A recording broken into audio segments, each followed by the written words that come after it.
All right. Excuse me. Excuse me. Mm. Hello. It is Friday, 27 March 2025. I am setting up for Debbie Perkins podcast. So give me a few minutes and I'll get Debbie up and running very shortly. Hope everybody's had a awesome week.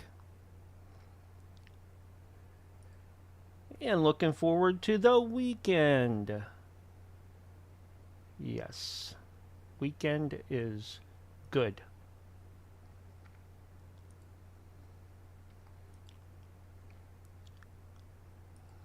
Getting everything set up here.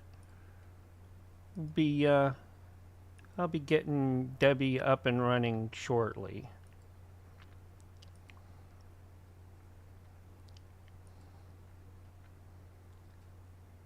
Welcome in, everybody.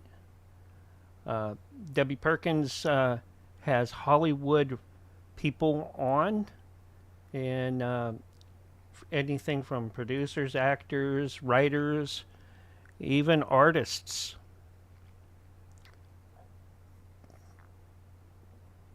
And then I believe we have Willie Lee in tonight as well to finish out the show.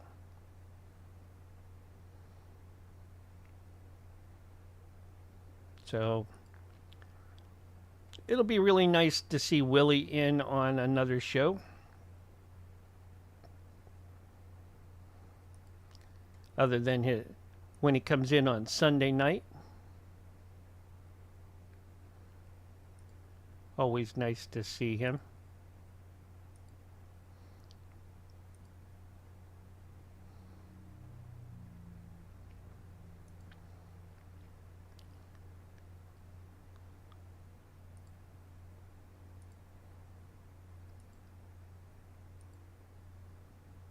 And everything going here.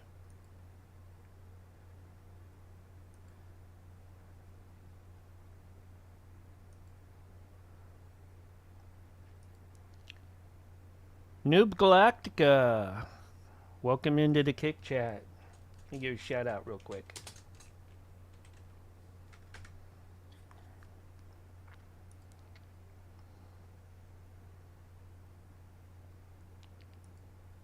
Take this down and we'll put the wiggle screen up for Debbie, and I'll get Debbie going here in a minute.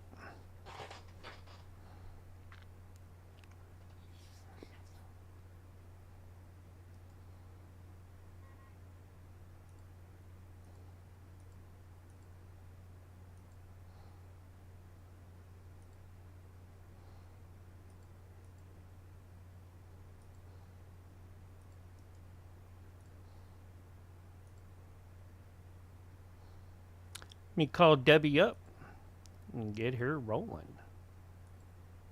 This will be her pre-show.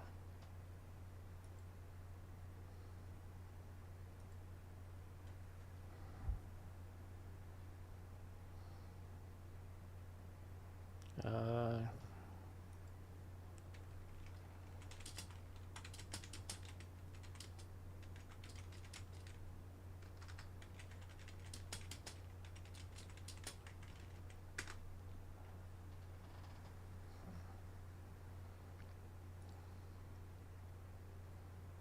see what we got here.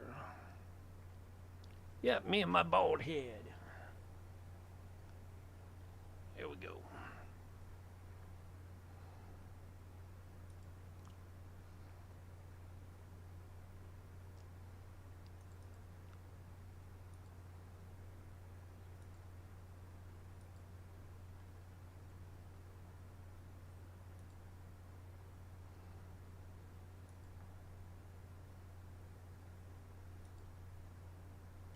Where are you, Debbie?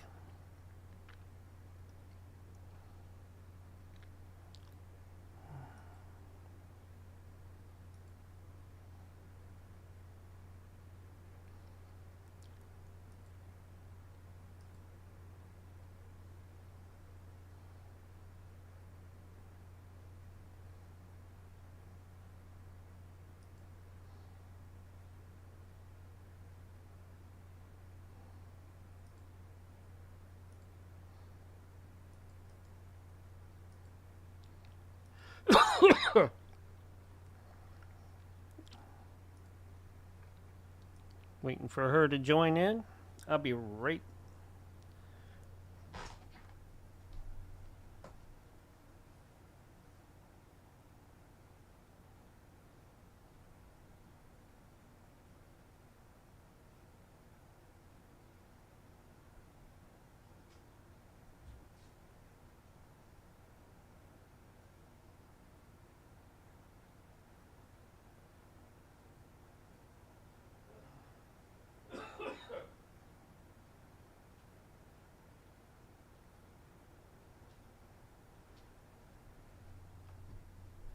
There we go. There we go. There we go. Where are you, Debbie? I am.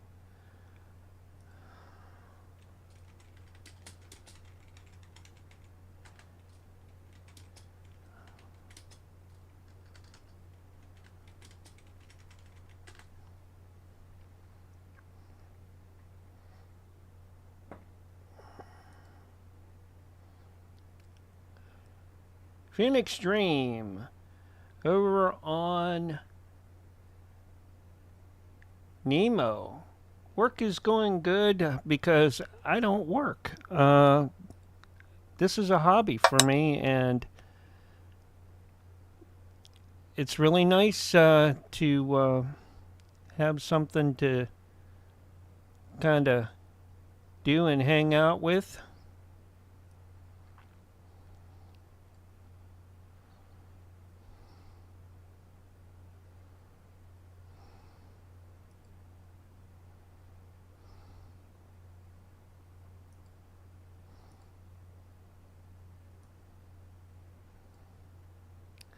Keeps me out of trouble for the most part. Won't say that it happens all the time.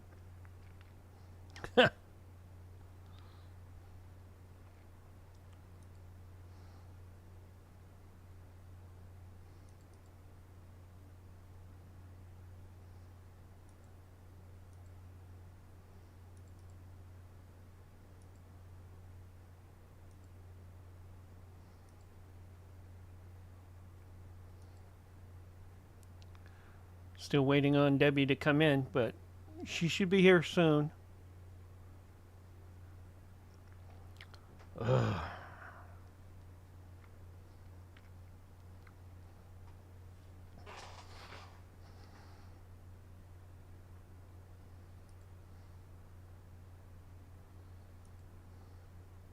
Mhm.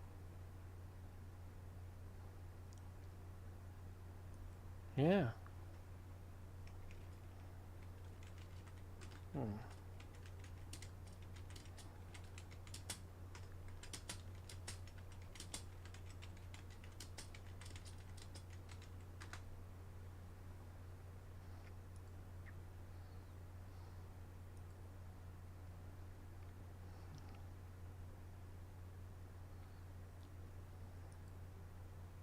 Do do do do do do do do do do do do.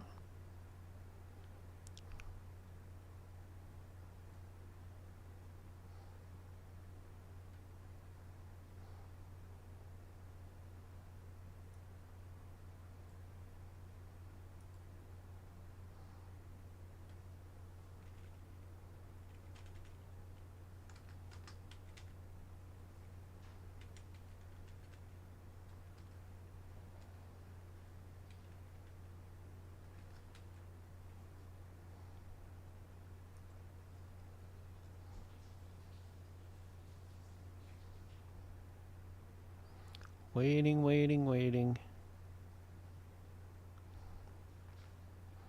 And while we wait, let me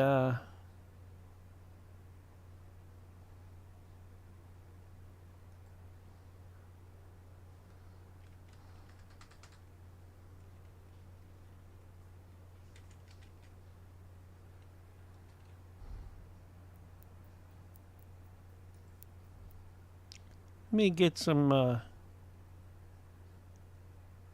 put her little intro music up here for y'all. You hear me? Oh, no, I can hear you. There you are. Sorry, that took me a few minutes. Why is my child calling? She knows I have a show tonight. Let me text her. Who? My Emma, the Oh, kid of my life. kids. Always, always worried about nothing. All right, hold on. I squint when I'm looking at my phone when I don't have my readers because I broke my damn readers. Can you believe it? I do it every Yeah, time. it happens. I swear to God, I can't set them down. I actually sat on them like a complete total duck. And then I realized they were under me, and I picked them up, and they were both ear things were broke. All right. All right. Of course, I'm not gonna. It's not gonna show right up. Oh, sweet child of mine. Okay. Yeah, Willie. So we got. If you told him he's going to be on the second hour, he'll Yeah. he won't He show up knows how to until get like in, right? 2 or 3 minutes before that. I asked him to join the chat, so we know he's in the wing. Hmm. You know what I'm saying? I sent him the link too. Oh, good. Okay. Okay, I'm just gonna tell her.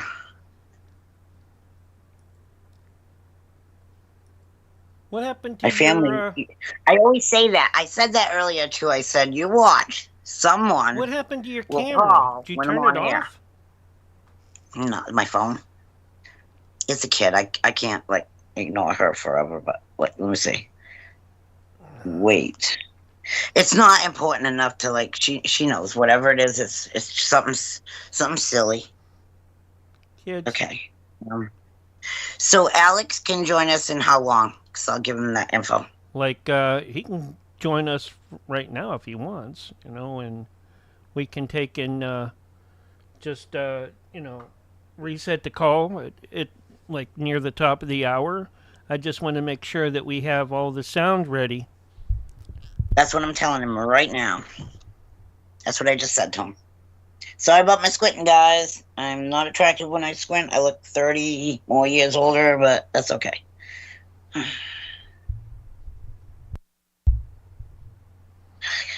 right. Oh, child. Okay, so, okay. Okay. Mark sent me the link, Willie. I love it. So, anyways, it's going to be funny tonight. I can totally wait. I can't wait. I was Yeah. like, I hope I still have my stomach when I get done tonight. Because Oh Willie man, makes me Willie, laugh like, a he's a lot. character. I don't know about him. Oh my God. I swear, I think he's possessed by the character because he never comes out of the character. And when he does it so short of amount of time that it seems like he's possessed by some Southern fried guy. But him and I have been having fun talking, tossing around some silly ideas. Because he's funny. Oh yeah, he's Oh my God. hilarious. I don't even know what to say.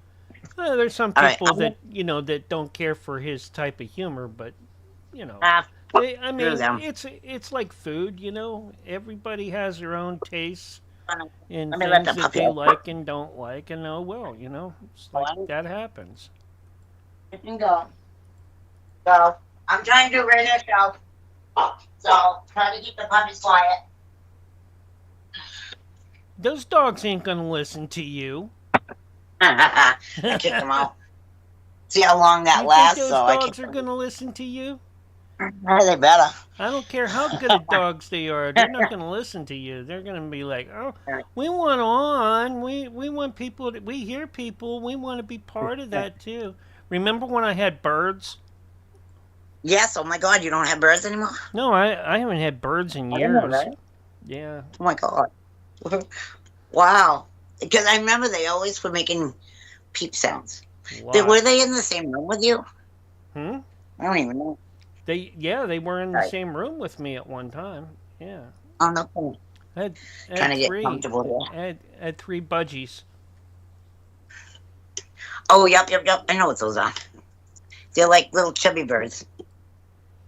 Like little roundish. Okay. Well, I told him he could join us anytime. I don't know when he gets that message, so. But he knows to join us at the top of the hour no matter what. Okay.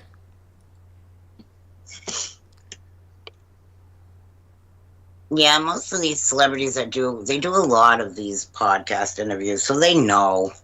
You know what I mean? That a lot of shows are different. Remember the old days? You had to call a number, and then you had to wait in the waiting room. I And never had to do that then they would cue because you I in. always did radio. I didn't do. I mean, like, and we always used Skype. Yeah, but I've been on shows where you had to call a number and then wait in the queue. Not Blog Talk. Oh I'm talking yeah, about that was that. kind of like. Blog Talk's long dead, and they lost like hundreds of hours of my archives, which is sad. Because Oh, you you should have paid backed for them it. up. I paid for it, so I thought that it was Nope. secure, but Nope. just you only get your money's worth Nope. until. And what's sad is some of the people that I interviewed back then, they're no Hmm. longer here. Yep, they're They're no not. longer They're around. not alive anymore. And that kind of hurts because that's a lot of hours of work that Yep. is just gone, like years. And I was doing more than one show a week because I was producing other shows, and you know, gone, just everything, just which is really sad because it's a good thing people remember me for interviewing them though. And I got to be on their websites and stuff for being on my show. But still, the point is that all of that work is just sadly gone. And I don't think, I mean, I feel bad, not just for myself, but for the other people. There was hundreds and hundreds of people that supported that site for so long that they just got rid of everybody's stuff. And it's kind of a kick in the teeth because if it weren't for the people keeping them going for years, it wouldn't even been going for years, you know? I learned early on if you don't back up on multiple places, Yeah. you know, I know that it's now, but my it's God, like you think, you. because for years it was there, and there was no heads up warning. Like people didn't brag about Blog Talk closing shop. Nobody knew. You know what I mean? So I mean, when I went to discover, I look how went, many other social media sites did the same thing. I which mean, and they did it out of the blue. Nobody knew, and that's harmful because yeah. Oh yeah, like we're in a week we're closing shop. In a week, I'm like a couple of them. I was that prepared you, I've but seen that, yeah. like, yeah, what do you do with all the people that And were uh, paying? and and if you have a ton of shows, that's not easy getting all those downloading all of No, that for because you've got all those hours you paid for on air, and then all these shows. Say you did like I did. I split my time up by producing other people's shows on my airtime. What happens when all those people putting all those hours in? I don't get it. I don't know. I don't understand how they condone what they did, but I mean, I'm rolling with it. But it's still kind of sad on the other end because there was some of those people. there was Yeah, there was tons of other sites that I had lots of shows on, but lucky for me, I got them downloaded and then archived onto other platforms. So yeah, we got that's too saved bad. that way. Yeah, But I just think it's sad because there is a yeah, few people I mean, that have passed I away, and probably I would. I probably had about 600 or 700 shows on 10 deck back in the day. Oh my God, I remember that when we were on there. Yeah, You we did have were a always lot on on there. there. You had my show on there, Yeah, yours and was it on there. became somewhat popular. My show became popular on there, maybe just because it was one of the many, probably No, one of the because you had few. you had a lot of Hollywood people on there. I do my best. I really do try. I mean, people come on if they have the time. And okay, so okay, what did he say? Sorry, Alex wrote Well, me. I'm trying to log in the link you sent me, and I can't. Whoa. well, He said he's trying to log into the link I sent him, but he can't. Oh man, what's that mean? just click and go. I mean, it's not that hard. I don't know. I mean, Okay. We do have a problem with the link sometimes. A lot of people are having problems with it. Um, I'm having issues with some platforms dropping tonight. I don't know why, but they are. But I'm getting it all fixed though as we go along. Since we're not really, this is pre-show. This is when we get things going. yeah, right. I know. So I just asked him what it was doing. I'm trying to log in with the link you sent me, and I can't. I thought I had him on here. well, if you cut part of the link off, it won't work either. So No, I make didn't. sure I don't you. think. I don't do that. I just shared it from you to me. So,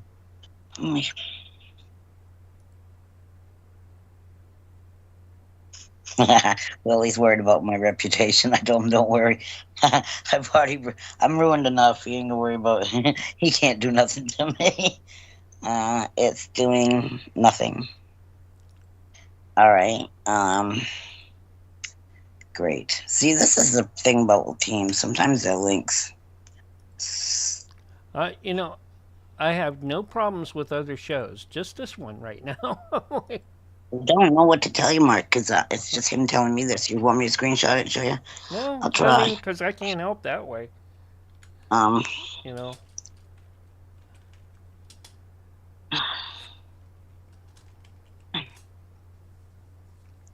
Are you logged in? How's that sound? To Teams. I'm asking if he's logged in because that's pretty much how you end up getting on it.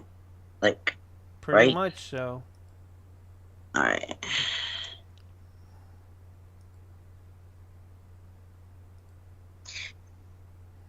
Okay, if you can log in, the link should work, right? Yeah, it should just come straight up. I think someone told me that before. Oh, he's doing it now. Okay. All right, so he's working on it. Good. And we'll ask him to save the link just so that in case we ever want him back on, or if giving him like. See, this is. It's taken 20 minutes, Deb, to get this going. Normally, we can get everybody in here, talk a little bit, and then, I'll be able to check for mics, and all that. And we're not able to do that ever with your show anymore. I don't know what to tell you. What am I supposed to do? I'll have people come on a half an hour early. That's about all I can do is ask them to come on a half an hour early. I mean, then we have, like, time to... If I tell them just to come on a half an hour early for... Yeah. Because usually we don't really need them till, like, just before the show, but if they can't log in... you can't guarantee that they're going to be in if they, Yeah. Well... and Willie, I think he forgot how to do it. He did it once. Remember, because he kept coming on and off. 1 minute his camera was on, next minute it was not his camera. I don't know. You know what I mean? I mean... Bet they didn't have like a phone number that I could buy. Did you get your camera fixed up here? Yeah, you did. Hold on here. Let me fix that on my OBS, and then folks can see you, because I had like a standby of you up. Oh, there you are. Oh, so this whole time I didn't look like a goofball. That's good. You saved me. I feel saved. Move your camera down a little bit. It's only catching the top part of your head. This much? Yeah. All right. You're on my easel, my artist easel. There you go. Okay. I don't even know what it's doing. I can't see myself. It's good. I can see you. You're good like that. Okay. I'm fixing it so it doesn't tip over. I do like using my easel for this. because it does set my camera up. Well, we Oh, need for to get heaven's sake. Alex in here a little bit so I can at least get some some sound check because we're on a timer with this thing.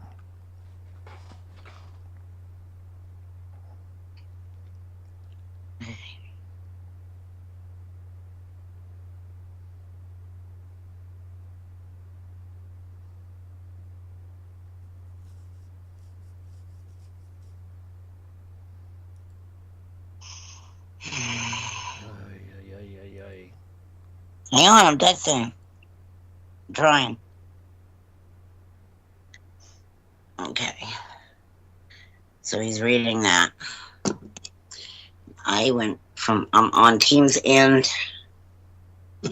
Make sure no, I don't have anything else open. I hate complications. Okay. All right. So I think he's trying. He Well, was now logging you in. have now we have the top of your head again. I know because I'm not on the stand yet. I was texting him. I can't see I can't see the phone. Remember, I said my glasses are broken. Yeah. Yeah. My eyesight's not getting any better. Need I some new wish it was. cheaters. You're gonna need some new cheaters. I do, but I keep breaking the damn thing, so we're losing them or scratching them. So, okay. Okay, let me see. I'll resend that link, even though he's got it. Do. So fun. Okay. Copy.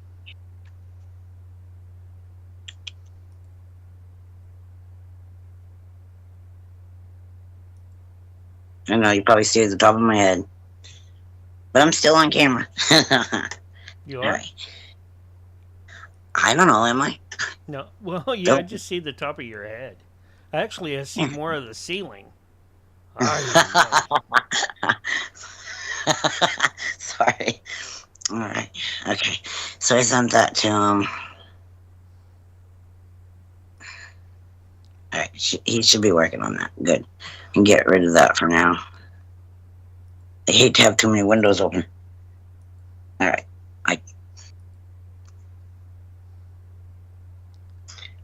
Whenever he gets in here.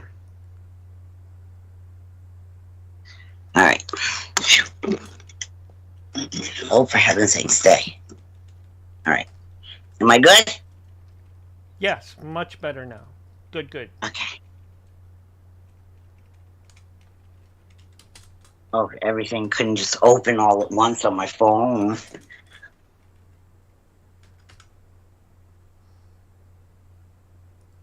Tap to return to the call, and I never left the call. All right. Fingers crossed he joins us. But we gotta call back. Will that be a different link? Nope. We're going to use the same link for everything. Okay. Ay. So frustrating. I know. I try not to stress out though, because then it messes me all up for the show. So I try to keep it low key on stress, because then I build up this anxiety. Can't get rid of it. And I trust in people to figure it out. Yeah, I'll try calling him, but it's not showing. Nope, won't let me. Just like same with you. It won't let you call me either? It won't let me call you either. I joined the conversation. Maybe I should try to call him from here. It's, but it doesn't show. No. What are you doing? Me? I'm Yeah, looking you just again. knocked the camera off. I know. Oh, I did? All right. That's all right. I'm still here. Hang on. So weird how this works. All right. So, camera's still on my end. Do you see it? Yeah, I see it now. All right. I don't know what I did. Well, it's trying to call What I'm trying. Willie, but hey, Let me see.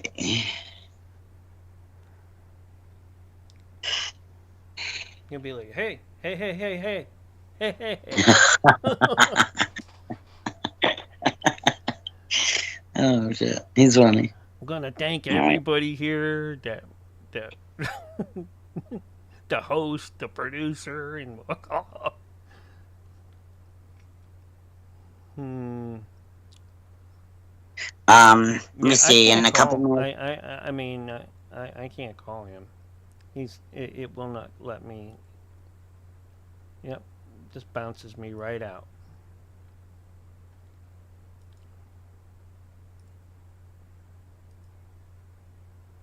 At the top right.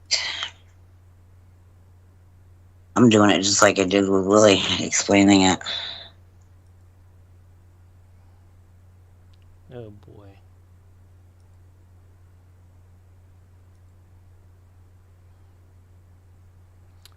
No, we're gonna be late again.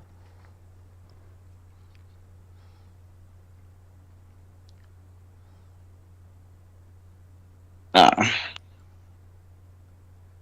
People are listening to us. I'm sorry. I'm not saying nothing because I was texting. I apologize. Um, I'm letting him know we're waiting on him and we are good. I don't want to say No, I'm gonna have anything. to. We're gonna have to Why am I hearing myself? we're gonna have to restart. You probably opened something up, and No, I like, closed everything. Hold on. All right. No, I don't hear it now, but I did hear it for like 1 second. I heard myself. I was like, what? Backslash. Okay. So you want to do the call back now? well, if we do that, we're not guaranteed to get anybody but me and you. And I'm not gonna. I told him to join the page and then join the conversation in the right hand side. I Yeah, told him to join it because that's how everybody with has the to do it now. We phone got or to the figure. squiggly, the straight lines at the very top. Yeah, yeah. Yeah, that's what I said. The 3 lines. You can join at the very top on the right hand side with video or audio. Don't mind me, guys. I look all over the place. I don't look at my camera directly because I feel like that's too stiff. I don't want to be stiff, but I'm not stiff. I'm just a little anxiety about getting a guest on, but that's every week. Oh All well. right. Well, what do you want to do? Do you want to try to call back, and I'll call you. Hmm. And all right, let's Might do that then. And if they start the show up, stream they and then show up. If not, well, that's I what don't. I think. You're gonna have to start and do something. Yeah, yeah. Okay. All right. We'll be I'll right do back, care. folks. I'm gonna get Debbie. Try to resituate Sorry, Debbie Viva. once again. If they're late, they lose time. That's all. All right. Right? Okay. All right. I'll be back in a minute, there, Deb. All right. We'll be right back, folks. I'm going to try to get Debbie and her guests up and rolling.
Hey,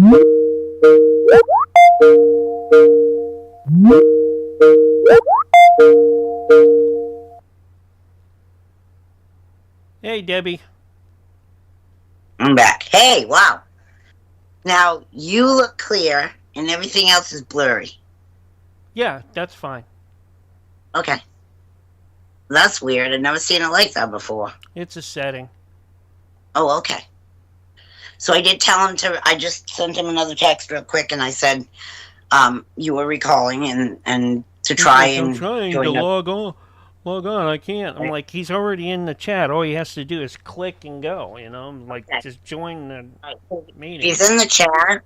He was in the chat. Oh. And he left?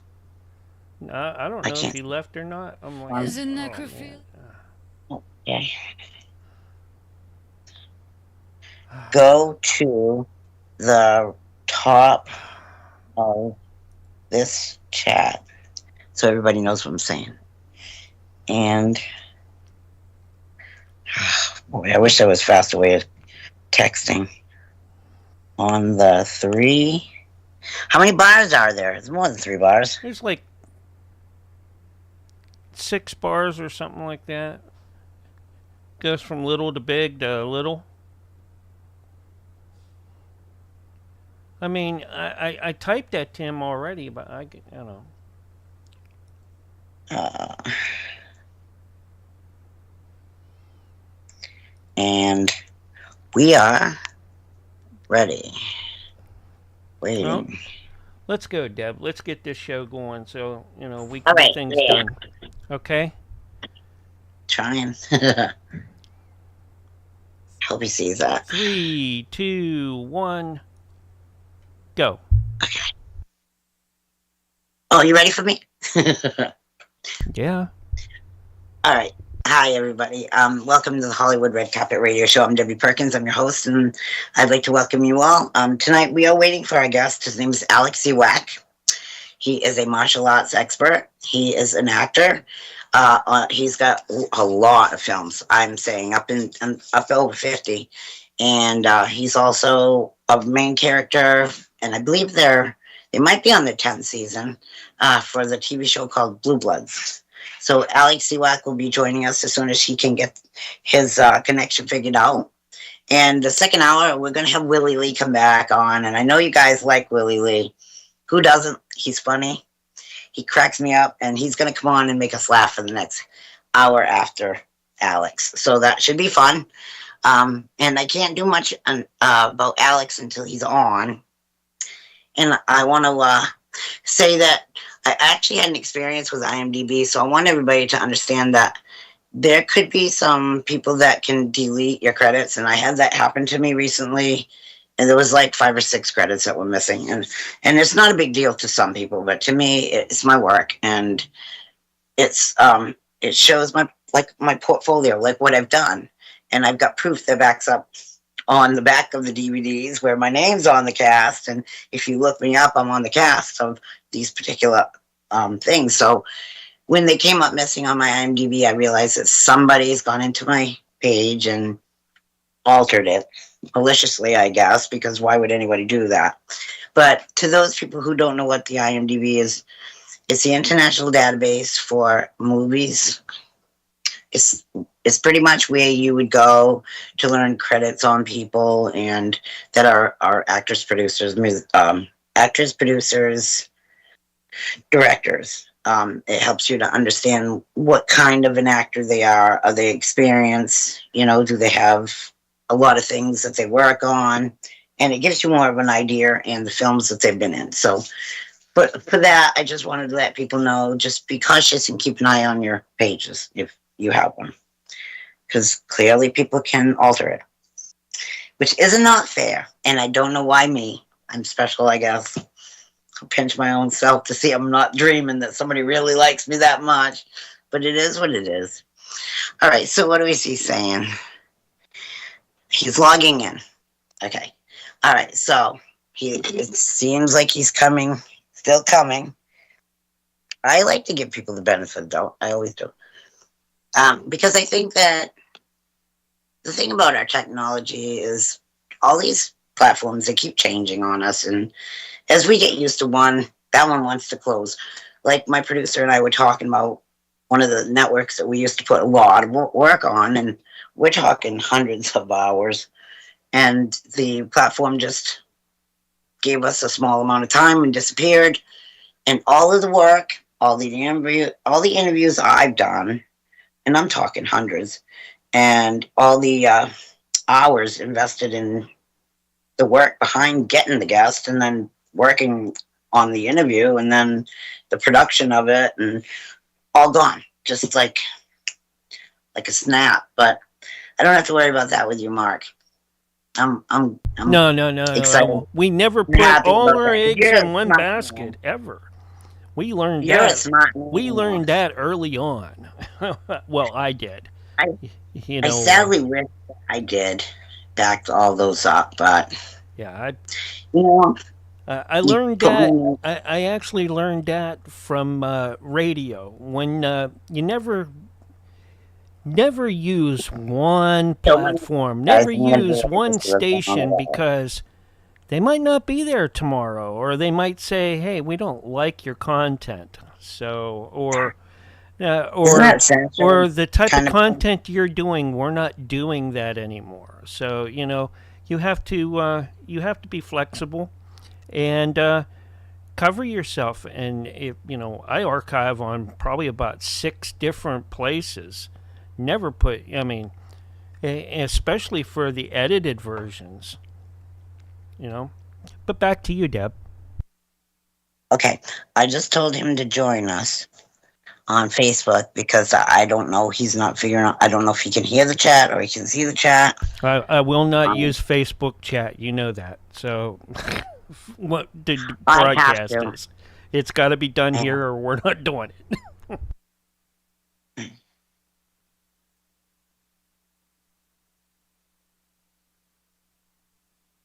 All right. Gives him 3 options.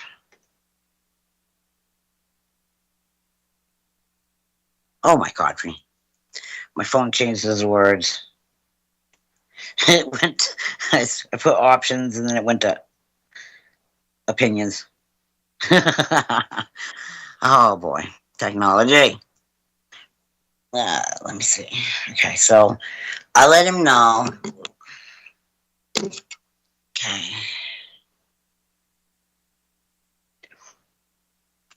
I'm just writing, are you able to join? Sorry, guys.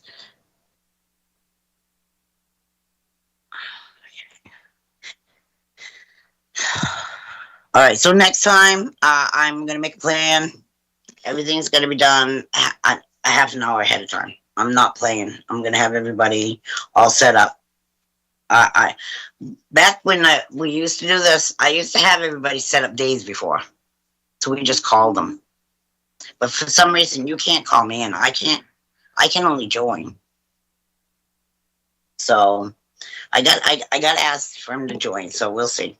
Got invited to be in another movie, and I don't know if it's going to be interesting or not. It just got a good name, but I can't say nothing yet because I'm trying to figure out if I want to do it. They're filming in Jersey, and so that means I got to leave home. It's a TV show, though. I guess it's not a movie. I guess it's a TV show. So I don't know if guy wants to see my acting skills. I feel bad for him. No, my skills aren't bad. I'm more of a natural. I can't do what Willie does. I can't become a comedian. I'm just me. But when I'm playing a character, I'm the character. Well, Hopefully the character's not. he's a very opinionated character. And that's not a bad thing, to be honest, because there's too many silent people in the world living in silence, and they want to say things, but they have no, they don't dare to, or they just don't, they don't dare to come out of their comfort zone to stand up for themselves. There's a lot of people that just don't have the, I'm the type of person that would probably say something. I'd say it politely, unless they were like an upsetting, trying to upset everybody. I'm the type of person that stands up for like disabled people. So if someone's picking on them, even when I was a kid, there was this girl that had, I want to say she had cerebral palsy and something else. And people picked on her like ridiculously. And I would stand up for her because she didn't have any friends. But I was that guy that would say, leave her alone. Come on, you guys, No, they used to pick on me when I was younger too. So I don't know. I think we've all been there. I don't know anybody that's perfect enough to have never experienced that. So I don't know what's going on with Alex right now. This is a little bit hard to swallow right now. He said he was logged in. If you guys can't see me, let me know. Okay. He's not answering. So. No, he has to do it on his end just like you did. Yeah.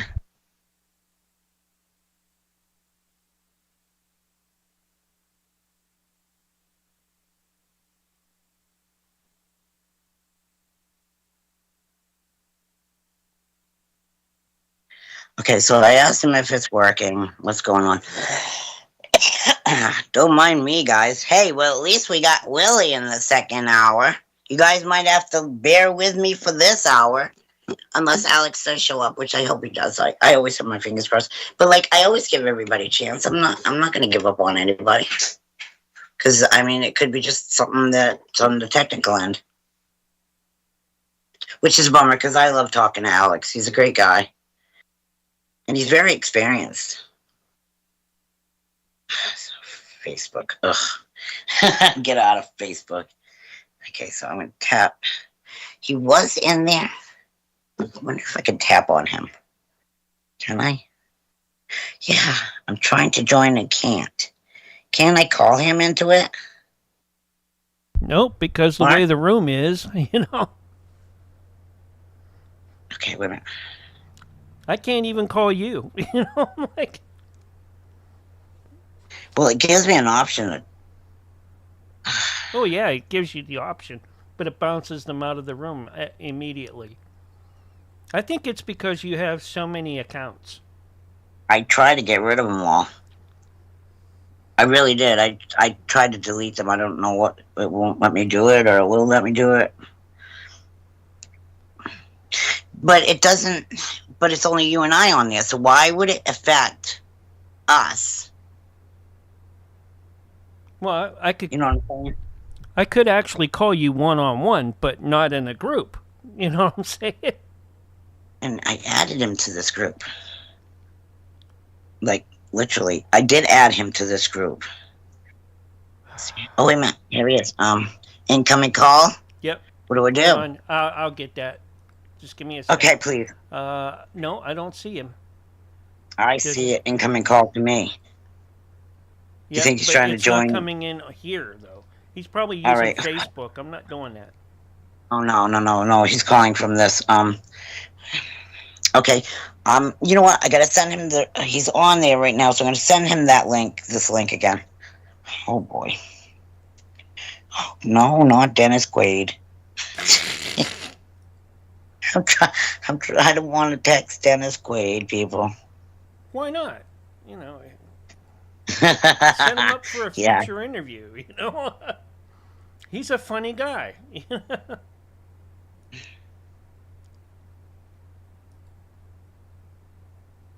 Okay. He goes, why is this so difficult? Because it was for me in the beginning, too. So it's not like... So if he can get on that... Yeah, I have it set. Everything's set so you can join the link. Come right in. He said I'm like, I don't know. Hey, only your folks have problems, Deb. I'm not saying I don't know what to tell you. It's going directly to the link for me. Oh, wait a minute. Oh, remember that person that was on Safari? Yep. They couldn't get on? Yep, Safari blocks it. What did you use? Google? He has to use Google. Yeah, or Chrome. Use Chrome or what's the other one? Exploder. I mean, Explorer. Explorer? Yeah, or something like that. And Um, it works great on my Brave. I don't know.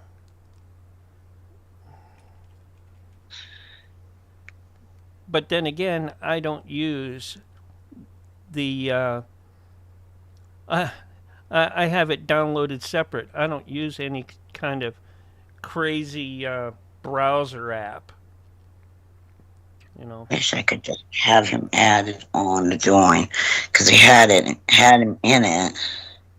Join Well, conversation. he's in the room. He's in the room. Okay. All right. Sorry, everybody. I'm texting. I hate texting when I do this, so because I'm squinting. uh,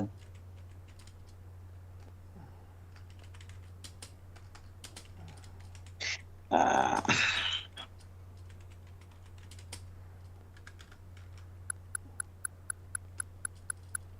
oh my God, Hello? they're parallel. Ugh. Oh, I'm here, guys. I'm here. Hello? There you Oh. are. Wait a minute. Oh my God. Fine. I thought that was you, Mark. Sorry. Is this Alex? Yeah, how's it going? Sorry for the Oh delay. my I had some God. difficulty over here. It's going slow, but I'm glad you're here. How are you? I'm good, thank you. Sorry for the delay. It was a bit That's confusing. all right. We were all working on it. It good. looks like we were all trying to get it. Even Mark was doing his part. Where'd he go? He Okay. dropped. He did? Yep, he just dropped. He'll call back. I'm having a There he wicked is. time here, too. I'm back. Yeah. All right. Oh, There goody, you go. goody. All Hi, right, guys. Alex. How you doing? Hey, Alex. I'm good, thanks. How's it going? How you guys doing? It's been a I'm while. good. Been a while. How you been? Good, good. You look good. I'm trying. You guys look great. You haven't changed. Oh, we don't change. And there's Mark. He's in the studio. Mark, how's it going? Thank you for It's your help. going. I had a little we difficulty. are live and we are rolling. So And he Okay. doesn't try. All right, so we'll get the show started, okay? All right, everybody. My wonderful friend, Alex Uwak. He is a multi-actor for lots of films. I mean, I went to count. Forget it. You're in a lot of things. A lot of high-end work. You are acknowledged for your skills in acting, your skills in martial arts as a trainer and an expert and a sensei. You've got, I've seen the wall of trophies. I just don't know how many you have, but I know that you have a lot. And you train children and you work amazingly with these young folks. So let's get started with your background, where you grew up, how you got in the business. Did you have an interest as a child? I grew up in New Haven, Connecticut, okay, and the pizza capital of the United States. And I live in New Haven, Connecticut. I started my formal training in the martial arts in New Haven, and then my instructor had relocated. He had to take care of some personal business, and then I started training in Santa Monica with the Grandmaster Heel Cho. My first instructor was Grandmaster Tae Lee. And once he relocated, I always knew about Master Cho. Next to Bruce Lee, he was on most magazine covers. So, I mean, I already know who he was, and I wanted to train with someone like that. So I went out there and started my formal training. And he's the one that actually said, you know, Alex, you have a unique look. You should look to getting into the business, and you have the martial art background, so that can help you also. So I came back to Connecticut, and I took photos with a very good friend of mine, Jason Bird. And at first, I really didn't know what type of character I was. I was just taking these pictures, and I would get some work, some soap operas and stuff like that. But up until Jason said, take a look in the mirror. Do you see what I see? I said, yeah.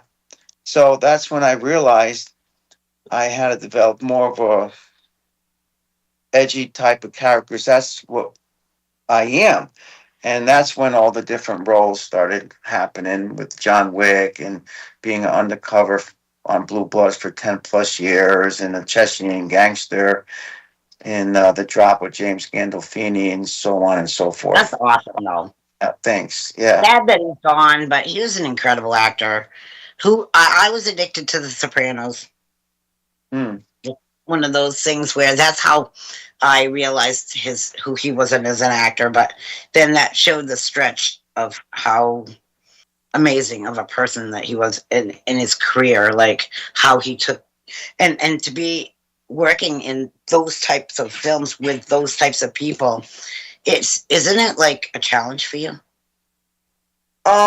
Sopranos has always been my favorite show. I love The Sopranos. I was addicted to it like you. And then when I realized I was working with James Gandolfini and I saw him, I was like, oh, wow, that's Tony Soprano, you know? I know, And right? he Who was couldn't have been that? any more nicer and sweeter and just a big teddy bear. Everything that you've heard about him is Oh yeah. 100% spot on. Between takes, he would always say, nice job, guys. Keep up the good work. And then when we were Oh, done with our scene, some actors at that level will just walk off and leave.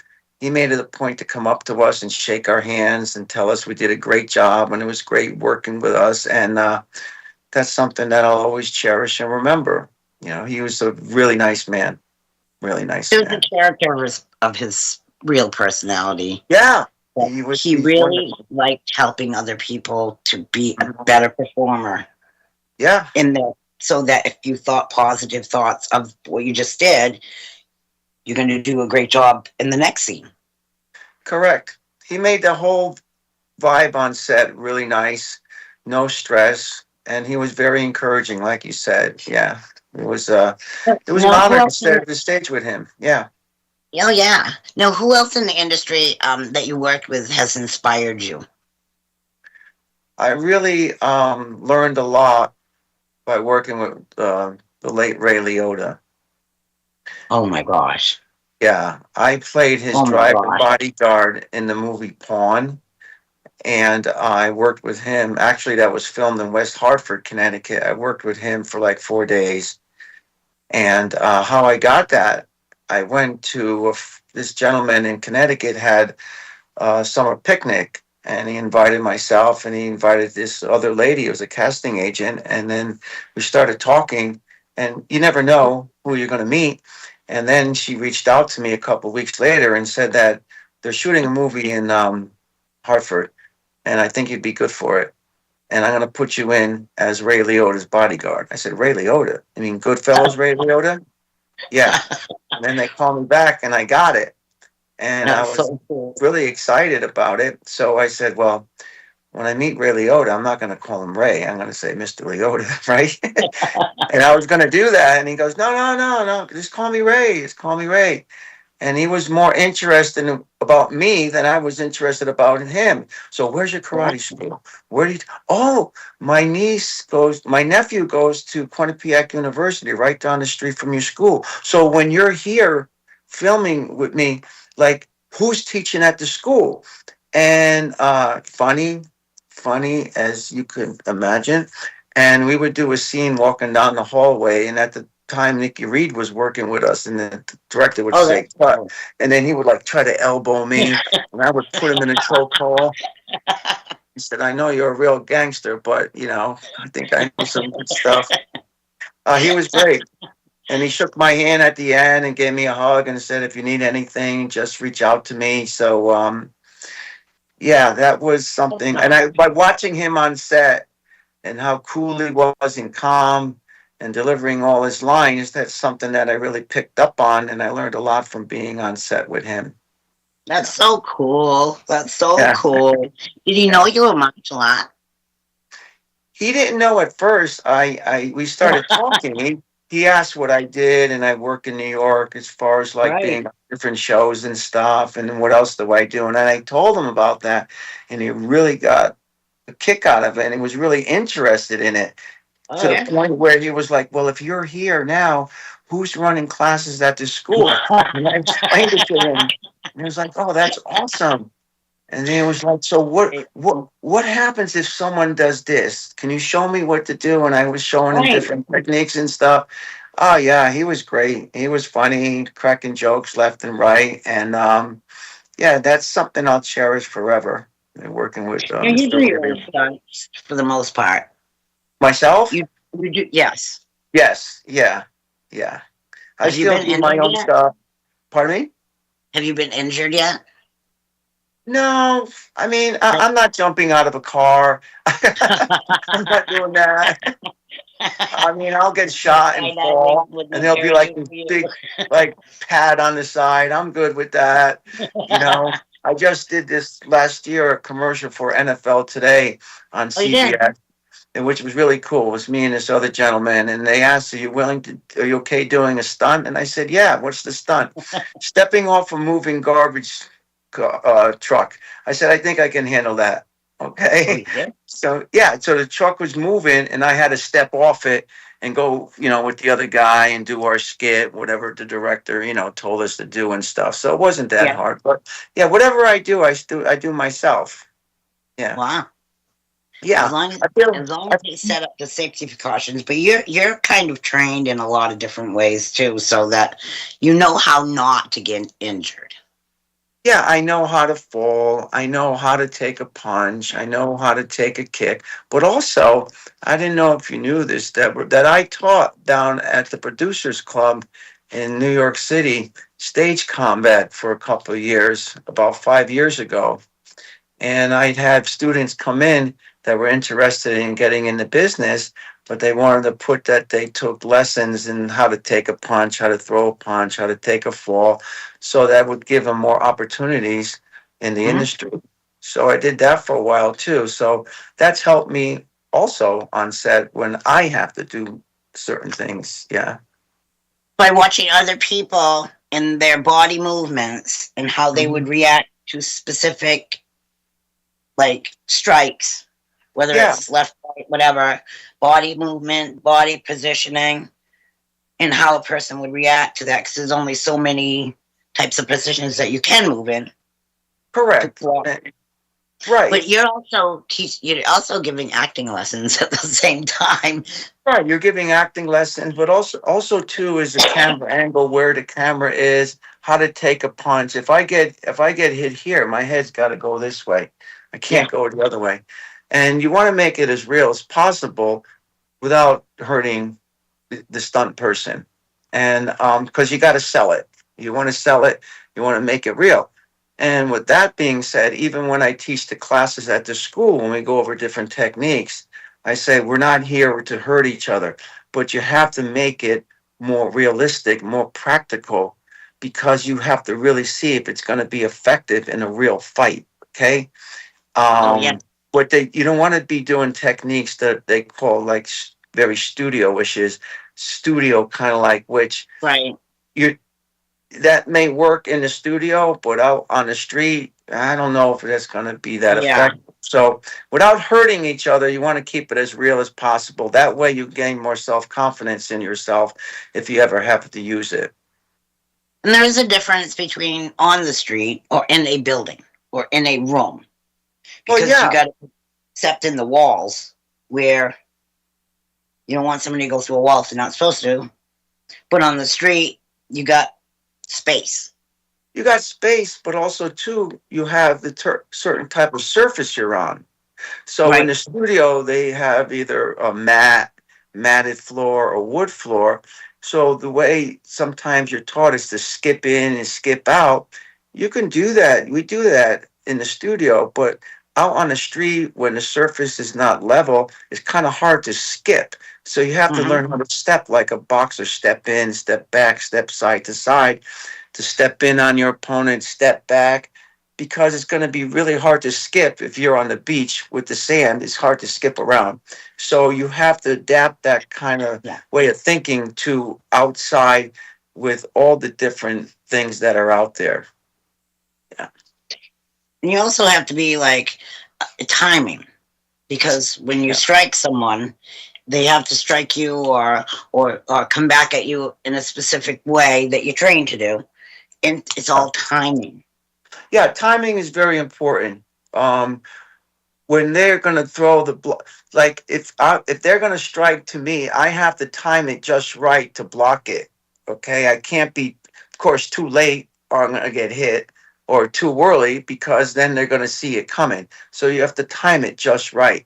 Just like if you see an opening, you can't think, you have to react. That's what I tell the students when they're sparring in competition. If you see an opening, you have to react. You can't say, "Oh, there's an opening. I'm going to try to get in." It's too late. So Right. your timing is very important. Then when they do the forms, or they call them katas in Taekwondo, they call them youngs.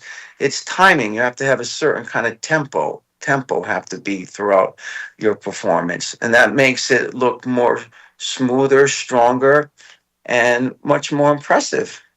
Like that. That's amazing. Now you've done so many different types of acting parts. Which one, what type of actor do you feel yourself as your favorite type of actor? Like, what part maybe or something in a film that you've done that you really love that type of acting, like your favorite, or maybe you have Well, multiple favorites. I have to say, my when I portrayed the undercover detective on Blue Bloods for 10 plus years, That's that was awesome. that was my favorite. Okay, Oh, was one, because it was kind of like easier for me to do as an undercover. I could wear jeans and a leather jacket and a hoodie, and that was like who I was. it? Yeah. But the folks that I worked with made it really special. All the actors and the PAs and the directors. So that character there probably was my favorite and still is my favorite, playing an undercover detective on Blue Bloods for 10 plus years. And you guys are funny together because I've seen some of the things that you posted, and your character with these guys, and you guys laugh a lot. You're like a family.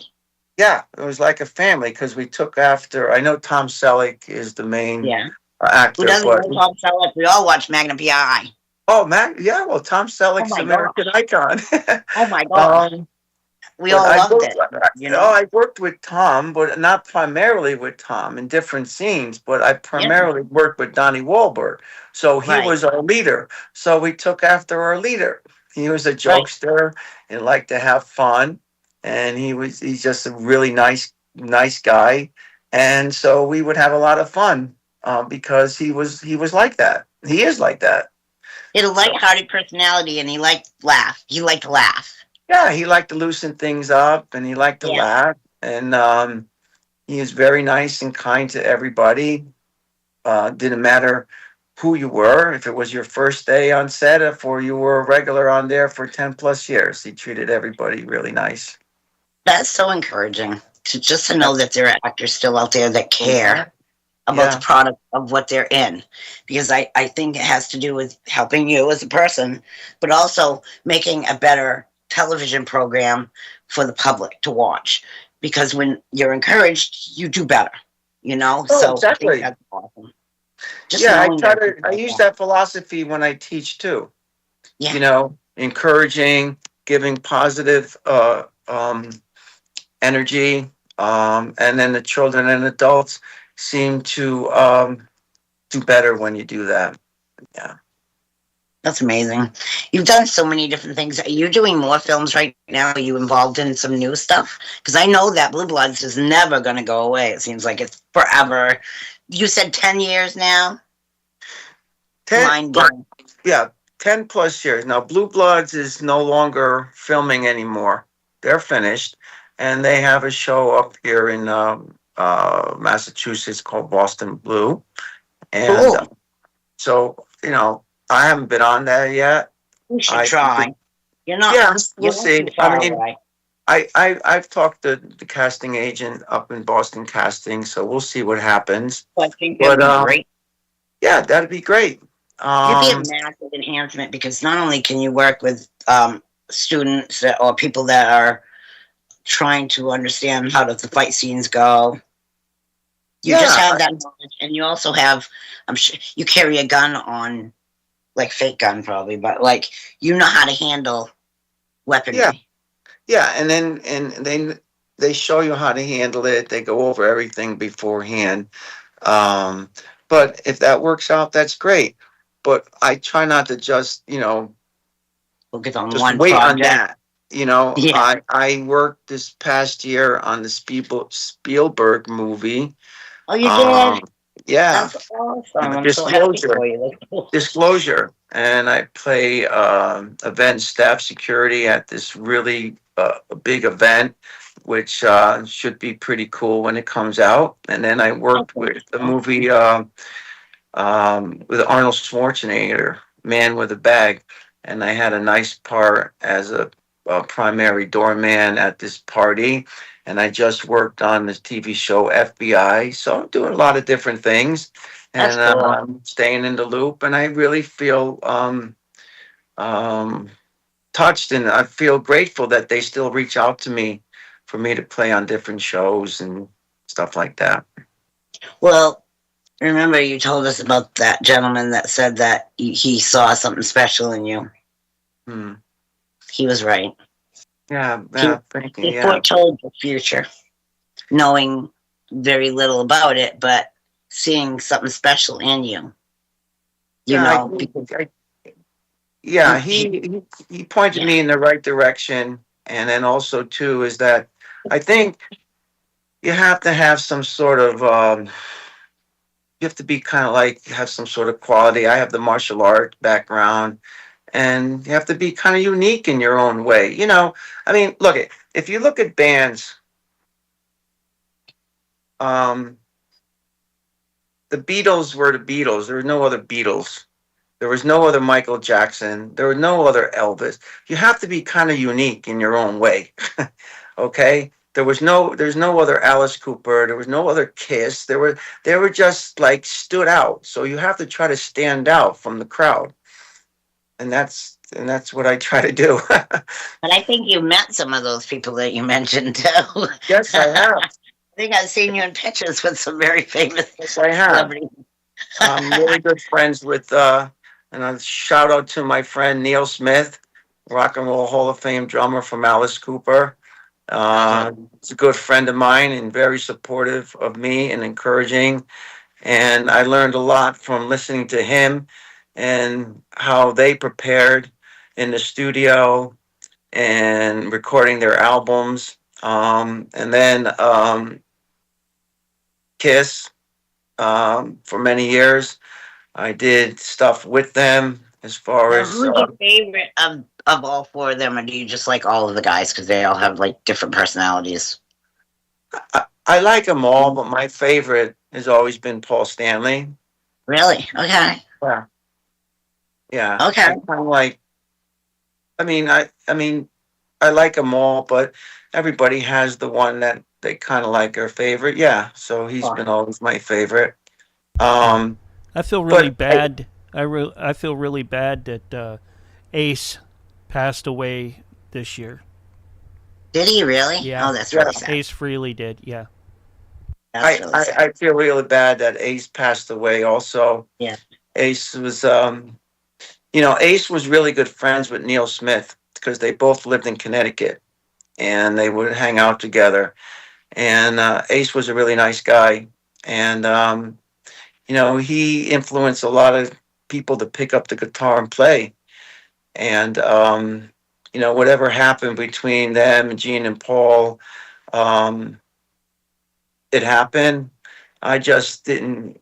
I just would have liked them just to maybe get together one last time and play together, but they have their reasons why they decided not to. Yeah. Yeah. I think the cream of it was when they brought Paul Stanley back. Paul?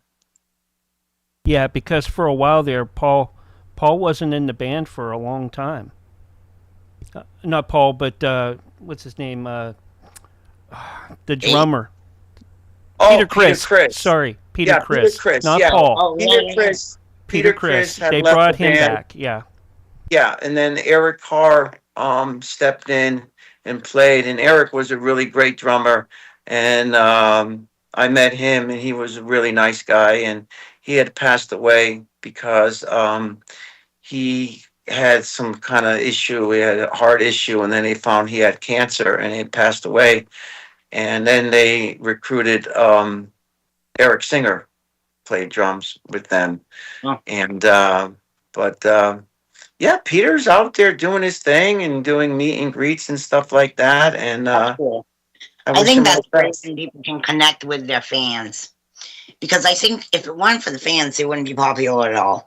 And if they can go out and handshake with certain fans, it shows, not only makes them know that they're still wanted, but Yeah, people truly could relate to the yeah. music.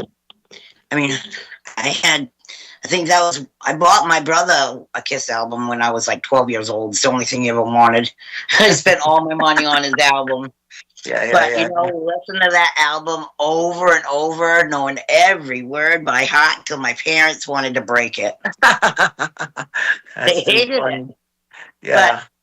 I had Pat Benatar, so I played Hell's for Children for my mom just because. Oh yeah. You know what I'm saying? But my parents didn't like our music. We did. Yeah. We loved Yeah. it. We grew up in the best era. Well, the best era, another great The band and music. who I really love and admired is Queen, with Freddie Mercury. I Oh mean, wow. what a what a, Oh what an wow. amazing front man, and then I Yeah. like David Bowie too. Yeah. I seem to be attracted to artists that are more theatrical and Yeah. more like the Paul Stanleys and the David Bowies and the Freddie Mercurys. And I mean, I like Lenny Kravitz Yeah. too and stuff like that. Yeah. Did I lose They're you? not standing still. They're making things become what like oh my gosh, what is it called? Freddie Mercury. Um Even like Alice Cooper, it's his show. yeah, he does a great job. Halloween, Yeah. an amazing job. He came out of a casket. He's wearing the cape. He's got the whole vampire thing going on. Well, Callan and I, because she's here with me, Callan and I, we just saw Brian Adams and Pat Benatar last year, and he was Did you really? great. Yeah, I mean, look, I don't want to go see a guy like Paul Stanley say sitting on a bar stool with a carpet Right. on the ground playing guitar. I'm bored out of my mind. Okay, I want to feel the music. I need some energy. You know what I mean? Oh, yeah. I mean, I like Guns N' Roses. I like all those bands. So I have a wide gamut. You know, I like. I mean, I'll go listen to Bee Gees. I'll listen to LL Cool J. I'll listen to everything. You know what I mean? As long as Have you ever done a music into video? Because you'd be great for some of those hard rock guys. I played in this independent film. It was called Frontman, and I played a singer. And I remember going to New York and Really? auditioning for it. Yeah, and they said, "Okay, we want you to come back, pick a song, and you have to come in and sing it for us." So I picked "Cheap Trick," "Surrender," which I love too. I love Cheap Trick. Cool. That was cool. Yeah. So, yeah, I Did you like sing all it? sorts of. Yeah, Your I voice? sang it in my voice. Yeah. Well, years ago, I used to be in a band. Oh, you did. Yeah. So See, you're familiar. yeah. See, I originally was into. I'm still into music, but I was in a band. I was a singer in a band, and the band's name was called Z-Wack. Just kind of like Bon Jovi, Van Halen, Dio. So it was that type of idea. And we played around in Connecticut and other places, and we had a good time, and we had our own original music. And as you see now with bands, you know, who wants to go do this, who wants to go do this. And it wasn't anything that nobody got along. It was just people wanted to do different things, and maybe the type of music we were doing, they wanted to try something different. So it's all good. Everybody grows. Everybody Know, grows. they have Yeah, to. because that builds who they are in their professional portfolios and profiles of what skills that they acquire. So Yeah. going from a band to like being an actor to a martial artist, you're just building on your skills. Well, yeah, you look at it, musicians and artists, martial arts, actors and artists. So you're still staying in that element. And then when I would go do work in New York as an actor, or Boston or Rhode Island, wherever I was working, you're still in the arts. Okay, you're still performing. When I go out and teach, I'm in front of people and I'm teaching.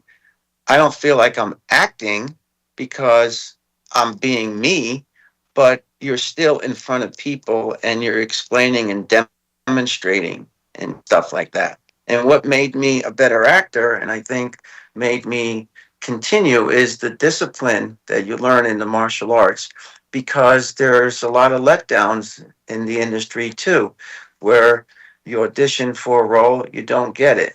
And then sometimes you do, or you don't hear from casting or an agent and you can get discouraged, but you have to persevere to achieve. That's what my instructor always told me. You have to persevere to achieve. And that be it in the industry or just in life in general. Yeah. That's an amazing way to think about it too, because there's a lot of people out there that they're ready to quit before they even understand what they are actually meant to be doing. So Yes. maybe Yeah. that part wasn't meant for them, but maybe the next part was actually meant actually for them. Right. If you quit, there's an opportunity that might be there for you 2 months from now that you're not going to be able to be involved with because you quit. Yeah. And I teach that in the martial arts too. You know, people don't come and do martial arts just because they want to learn how to defend themselves and, you know, benefit their health. They come to you because they have sometimes pain in their heart and pain in their head too. And it helps them deal with different things, not just at my school or our school, I like to say. I have a lot of martial art friends that have great schools and are great instructors, male and females, that they help children and adults deal with that type of thing where they're going through difficult times, and it makes them feel better about themselves, and they're able to go to a martial arts studio where they're around people that are positive and encouraging, and it's like a family, so it helps them. Yeah. I agree with you. I think that it because a lot of people deal with depression, a lot mental disorders that they can't control other than either medication or figuring out another route to satisfy what the brain is asking for. Correct. And martial arts, I think, helps with anxiety, stress. It helps them temporarily push away their woes and their worries to focus Correct. on something else by doing that. And then when they walk away happy, they release those endorphins that cause them all the stress. They're driving home, they're feeling release and relief, from whatever it was that they experienced that at that time while in the studio. And on their way home, it's like unloading. It's just they've gotten rid of some of what's made them feel like before they even walked in. You know what I'm saying? Correct. Yeah, no, that's 100% correct. I tell them, you leave that world outside. When you come in the studio, leave that world outside. Focus on what we're doing now. And then once they leave, like you said, those endorphins kicking, they feel so much better. And they look forward to coming to class because they know that all the different benefits they get out of it, plus the camaraderie that they have. Again, Mm-hmm. not just at our school, but a lot of other schools, my friends that they have. Yeah. I really appreciate that you talking about that because I think there are a lot of people that would be interested in martial arts and either they just haven't taken that step to walk in the studio or in any studio, or they just either don't believe in themselves but they want to do these things. What's the best encouragement you could give somebody that's on the fence? I think when you go to the studio, what I do is when someone comes into the studio, of course I introduce them not just to the black belt instructors there, to everybody. Okay. So I think, what I recommend is it's like putting one foot in the water to jump in. The, oh, it's too cold. It's too cold. You just got to do it. You can't keep pushing it off. Okay. You got to get in there and you just got to do it. And once you do it, you're hooked. So what I do is if a new boy or girl comes in, I say, okay, everybody, this is Abigail. I want you all to go up and I would like you to all introduce yourself to Abigail. Hi, Abigail. They do fist pump and this, that, and the other thing. And right away, she feels more comfortable in the studio. So that's what I try to do. I love it. Thank you so much for Yeah. enlightening us about all these wonderful things. And if there are any projects that you have coming up that you want people to know about? I am involved with a friend of mine from New York, Mr. David Fury, and we're putting together this movie. I can't talk about it too much, but it revolves around bikers. That's all I'm going to say. Oh, that's cool. You get to Yeah. ride a motorcycle? I don't, You don't? but my friends do, and how he explained it to me and went over the script and stuff like that. It'd be pretty awesome. And yeah, so that's what we're Don't forget putting the together. barroom brawl. Oh yeah, but also too is like I could next week be asked to work on something because you never know. It just happens Right. just like that. Are you available Wednesday to work on this show? Yeah, and there you go. So That's right. Yeah. yeah, that's how it works. You have to be bipolar. You have to have all these personalities to be able to jump around, do this guy and that guy and that guy. And this guy. But I love it. I think it's great, and I really appreciate you coming on tonight. Alex, thank where you. can people get in touch with you?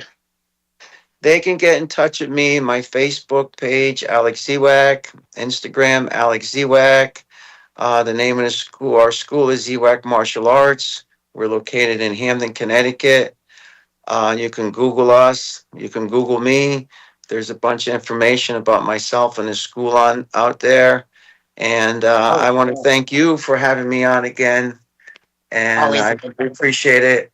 And I have a lot of people that are very supportive on social media on what I do. And some people say, oh, those are your fans.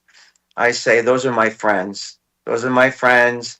And I try to answer everybody back that has a kind word to say because I feel they took the time to, support what we're doing, be it the martial arts or, Cal and I hanging out on Halloween, doing something. They're all very kind. So I appreciate you and all of them too. Thank you. Thank you so much. Well, you have a wonderful evening, and we appreciate you coming on. Give right. Molly a big hug. I will. Thank you. You don't want to leave her out. No. Thank you so much. You're welcome. All right, Mark. Thank you. Thanks, Deborah. Thank you. Take care. You're welcome. Bye-bye, dear. Bye. Okay, hey, we got a few more minutes. So, he already jumped out. I'm like, oh. That's okay. Willie's coming on. We're going to laugh so hard we don't even know what to do with ourselves. Yeah. But it's too soon to start that call just yet with him. Okay. So what we'll do is, I'll get that going here in a few minutes. Sure. What do you have coming up? Who do you have coming up? Everything went really good once we got him on. See, Yeah, that's and I'm glad there was nobody that popped off. My phone stayed good. Everybody was good. See it all worked out over here? perfectly. My only fan back here? I got an only fan. You have an only fan? Yeah, my only fan back there. Oh my gosh. I'm chucking my phone around. I'm going to walk you guys with me to That's what get the some censorship water. sucks guys always tell me. Is they go, oh, you got your only fan back there. Oh Yes. my gosh, Yeah, I they're see. so No, I got funny. a couple of them. I got one on the ceiling too. All right, that's great. All right, so I knocked myself over. Yeah. Well, yeah, you knocked your camera I off. tumbled. I tumbled. I'm gonna get a drink of water while with everybody. So you guys are gonna walk with me to the bathroom real quick. Well, your Cause camera's I'm off upstairs. anyway, So so that's fine. oh, okay. All right. You still walk with me. If the puppies come Walking in, with Deb. they've been outside. They've been out the whole time. They've been quiet. Probably waiting to come in. Wherever they are. Okay. I did add a new intro for you. Oh, 1 second. I'm just gonna so get nice and cold. I like cold water. Only way I cold. like hot water is in my coffee or in my tea or in my cocoa. Other than that, if I drink water, it's gotta be cold. There. Alrighty. Yeah, I just need something to wet my whistle. There you go. Yep. So I hope Yeah. everybody's having a good week. It's funny because I'll have Jack on, and he'll take a drink, and I'll be like, did I lose him? No, no, no. He's still here. I'm like, okay, good. What was he drinking? No, Take a little he'll nip. just take a drink of water, and I'll think that I lost him, and I'm like, nope, nope, he's still here. Oh. Okay, good. Sometimes you get thirsty when you're doing a show because you're talking so much. Yeah. Okay, now I'm back. Okay. Ta-da. My camera came back on. My camera back on. Let me check real quick. Yep, there you go. Awesome. Oh my goodness. All right, let's take it over and see if we can find Willie. All right, so I'm gonna end this call and bring you back up on the next one. All right. Mm-hmm. All right, that's hour 1 of Debbie Perkins podcast. Hour 2 coming up with Willie the Worm Farmer. You're in for it tonight, folks. If you haven't heard Willie before, you're gonna want to hear him at least once.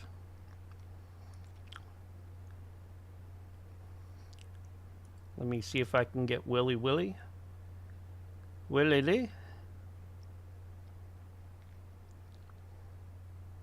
And Deb should join the call here shortly, too.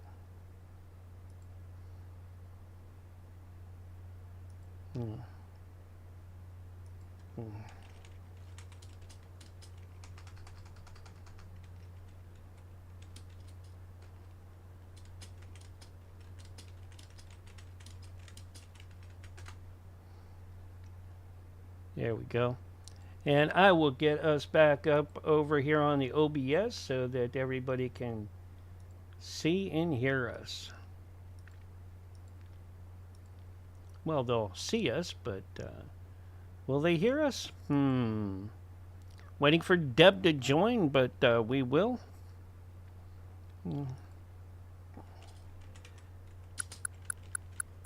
Am I back with you? I'm calling Willie. I messaged him again. Dropped him. For some reason, I don't see the phone calls, so I got to figure out why it's not ringing into me. Which is really strange.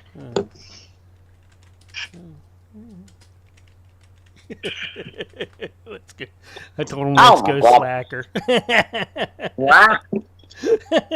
What are you talking about? What are you giggling about, Mark? I'm gonna stir him up. I'm gonna stir him up so we gotta we'll get him going. Who, Willie? Oh get him yeah, all I'm gonna wound stir up? him up. Yeah. Oh, Mark.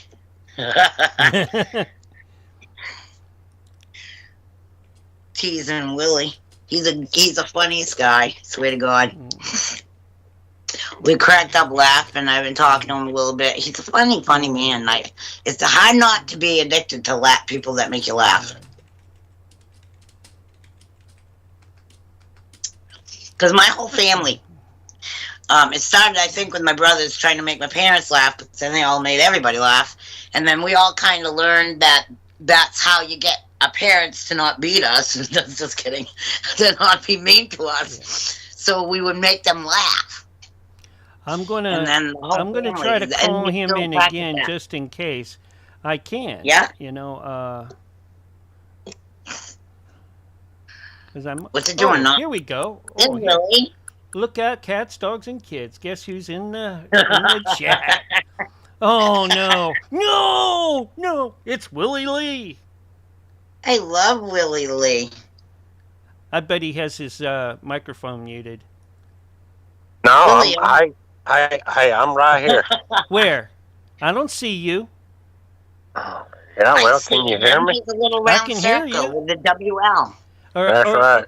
what do you think you are? Broadcasting from I-10 off a billboard or I something? Yeah, we broadcasting live from the billboard up here in Sandy Run, South Carolina, man. Hey, we reaching out to I-10, to I-26, I-77, down to I-75, all the way down to I-20, man. Hey, I-20, hey, for all y'all folks didn't know, you might have known, but you forgot your note or remembered your note or forgot what. Hey, I-20 runs from I-95 in Florence, South Carolina, all the way to I-10 out right before you get to El Paso, Texas. Hey, that's a good piece of information to have right there. Come on. Yeah. Right on. Mm-hmm. How are you doing, Willie? Anyway, I want my next Tom or my road, like Google Maps to have your voice from now on, Willie.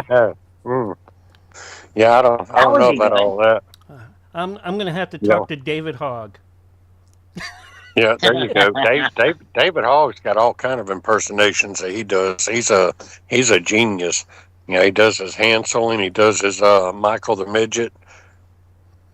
You know, I was thinking about if Alex was going to be on, I was going to pitch a show to him. Otherwise, I can pitch a show to you guys. Yeah. Yeah. Well, Alex isn't a producer; he's an actor and I a get martial that. artist. Yeah, I fully understand that. I Yeah. come up with a whole bunch of stuff to talk to him about. But like I was telling Debbie, everybody needs to explore their inner Willie. Okay. Well, anyways, here we go, Deb. 3, 2, 1. You're live. Hey, welcome to the Hollywood Red Carpet Radio Show. I got Willie Lee with me. He's the most funniest guy out there in internet land. He's an author. He's a comedian. He's a character. Welcome to the show, Willie.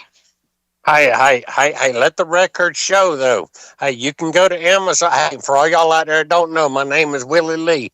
I run Willie's Worm Farm down in Waldo, Florida, and Willie's Cricket Emporium up in Sandy Run, South Carolina, man.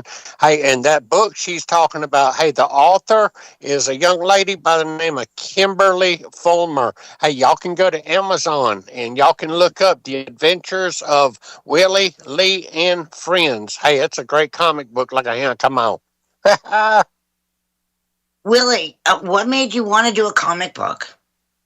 Well, hey, like I said, hey, that was all her idea, man. She got on her little computer and she started drawing her little heart away and coming up with all these storylines and everything else. And she was going to get Willie bona fide, man. Hey, and that comic book is doing pretty good, actually. Come on. That's awesome. I'm so happy for you. So now is it like Adventures of Willie Lee?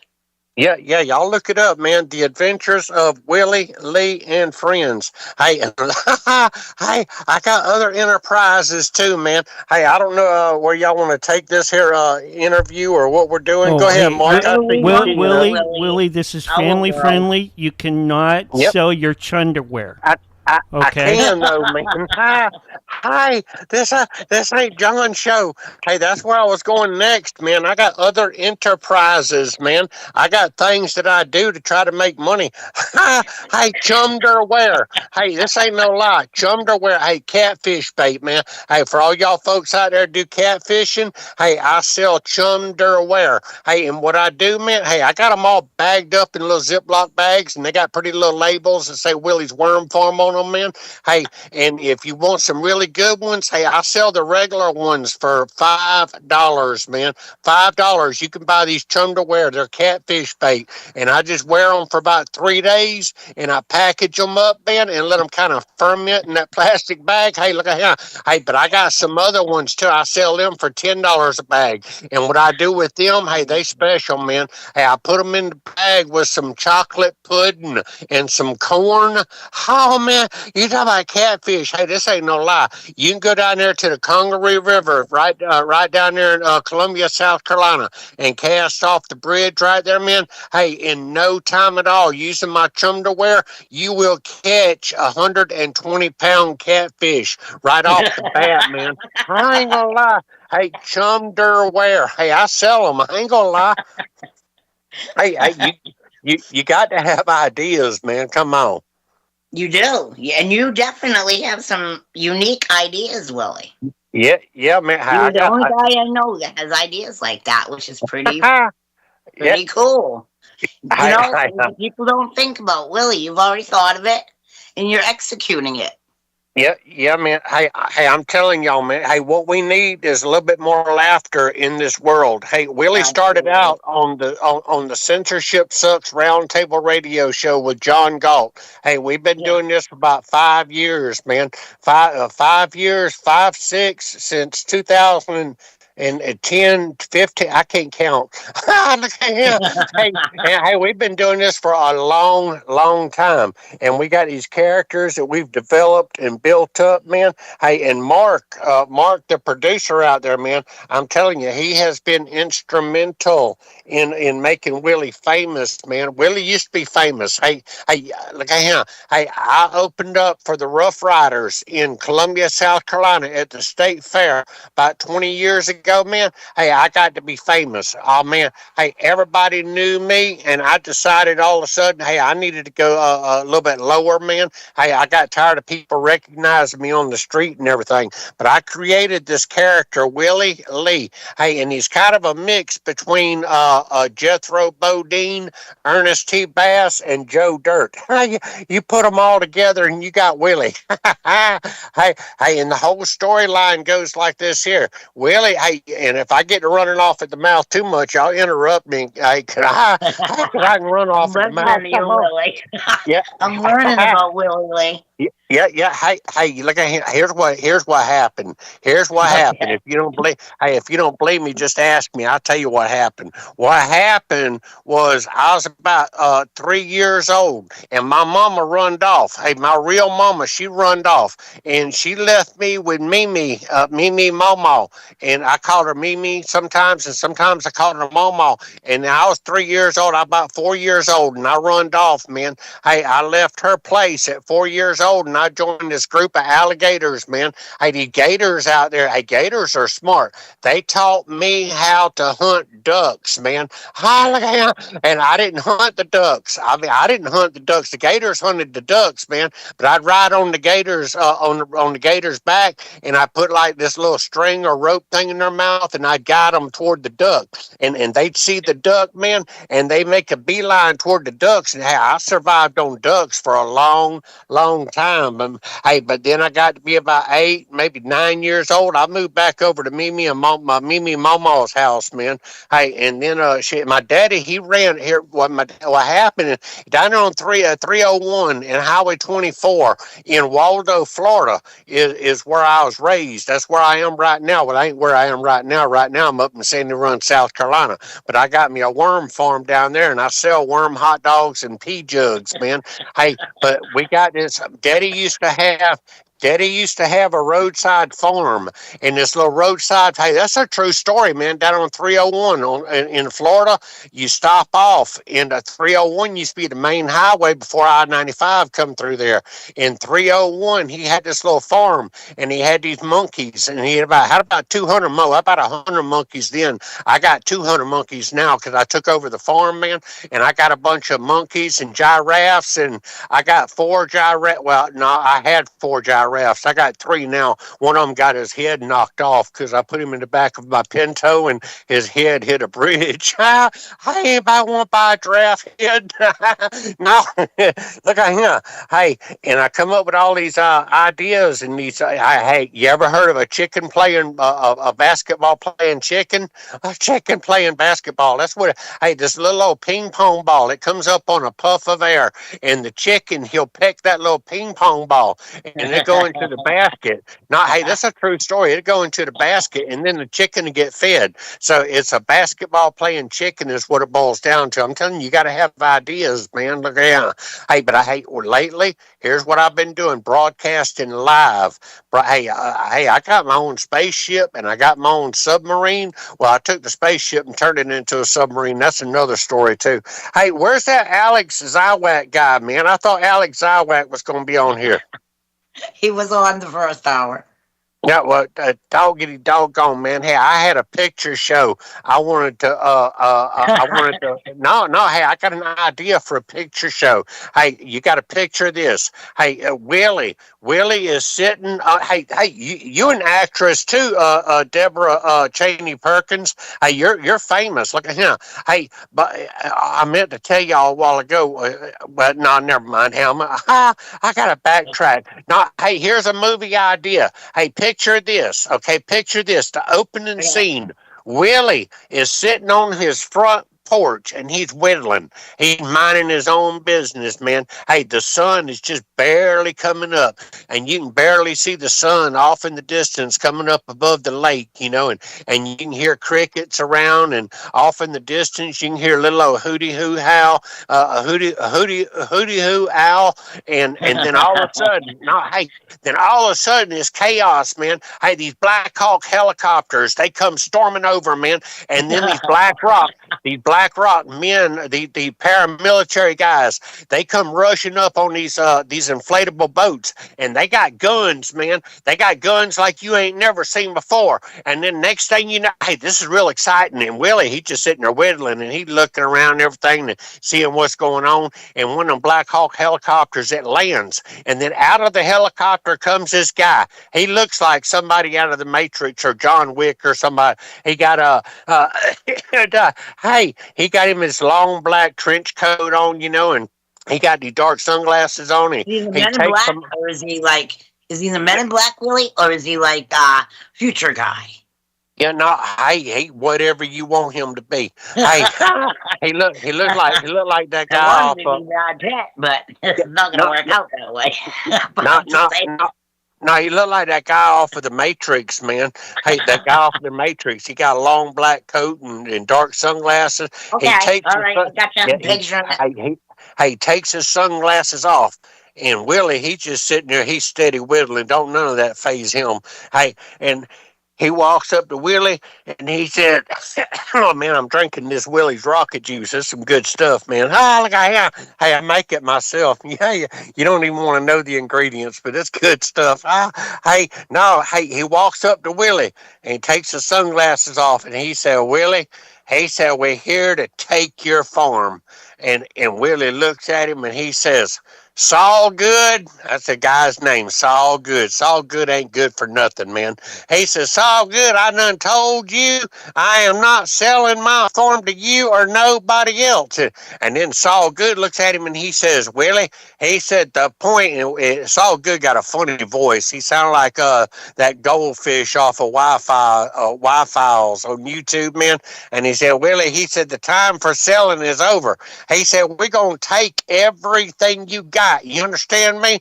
And Willie says, I don't think so. Hey, and then the next thing you know what happens? I'll tell you what happens next.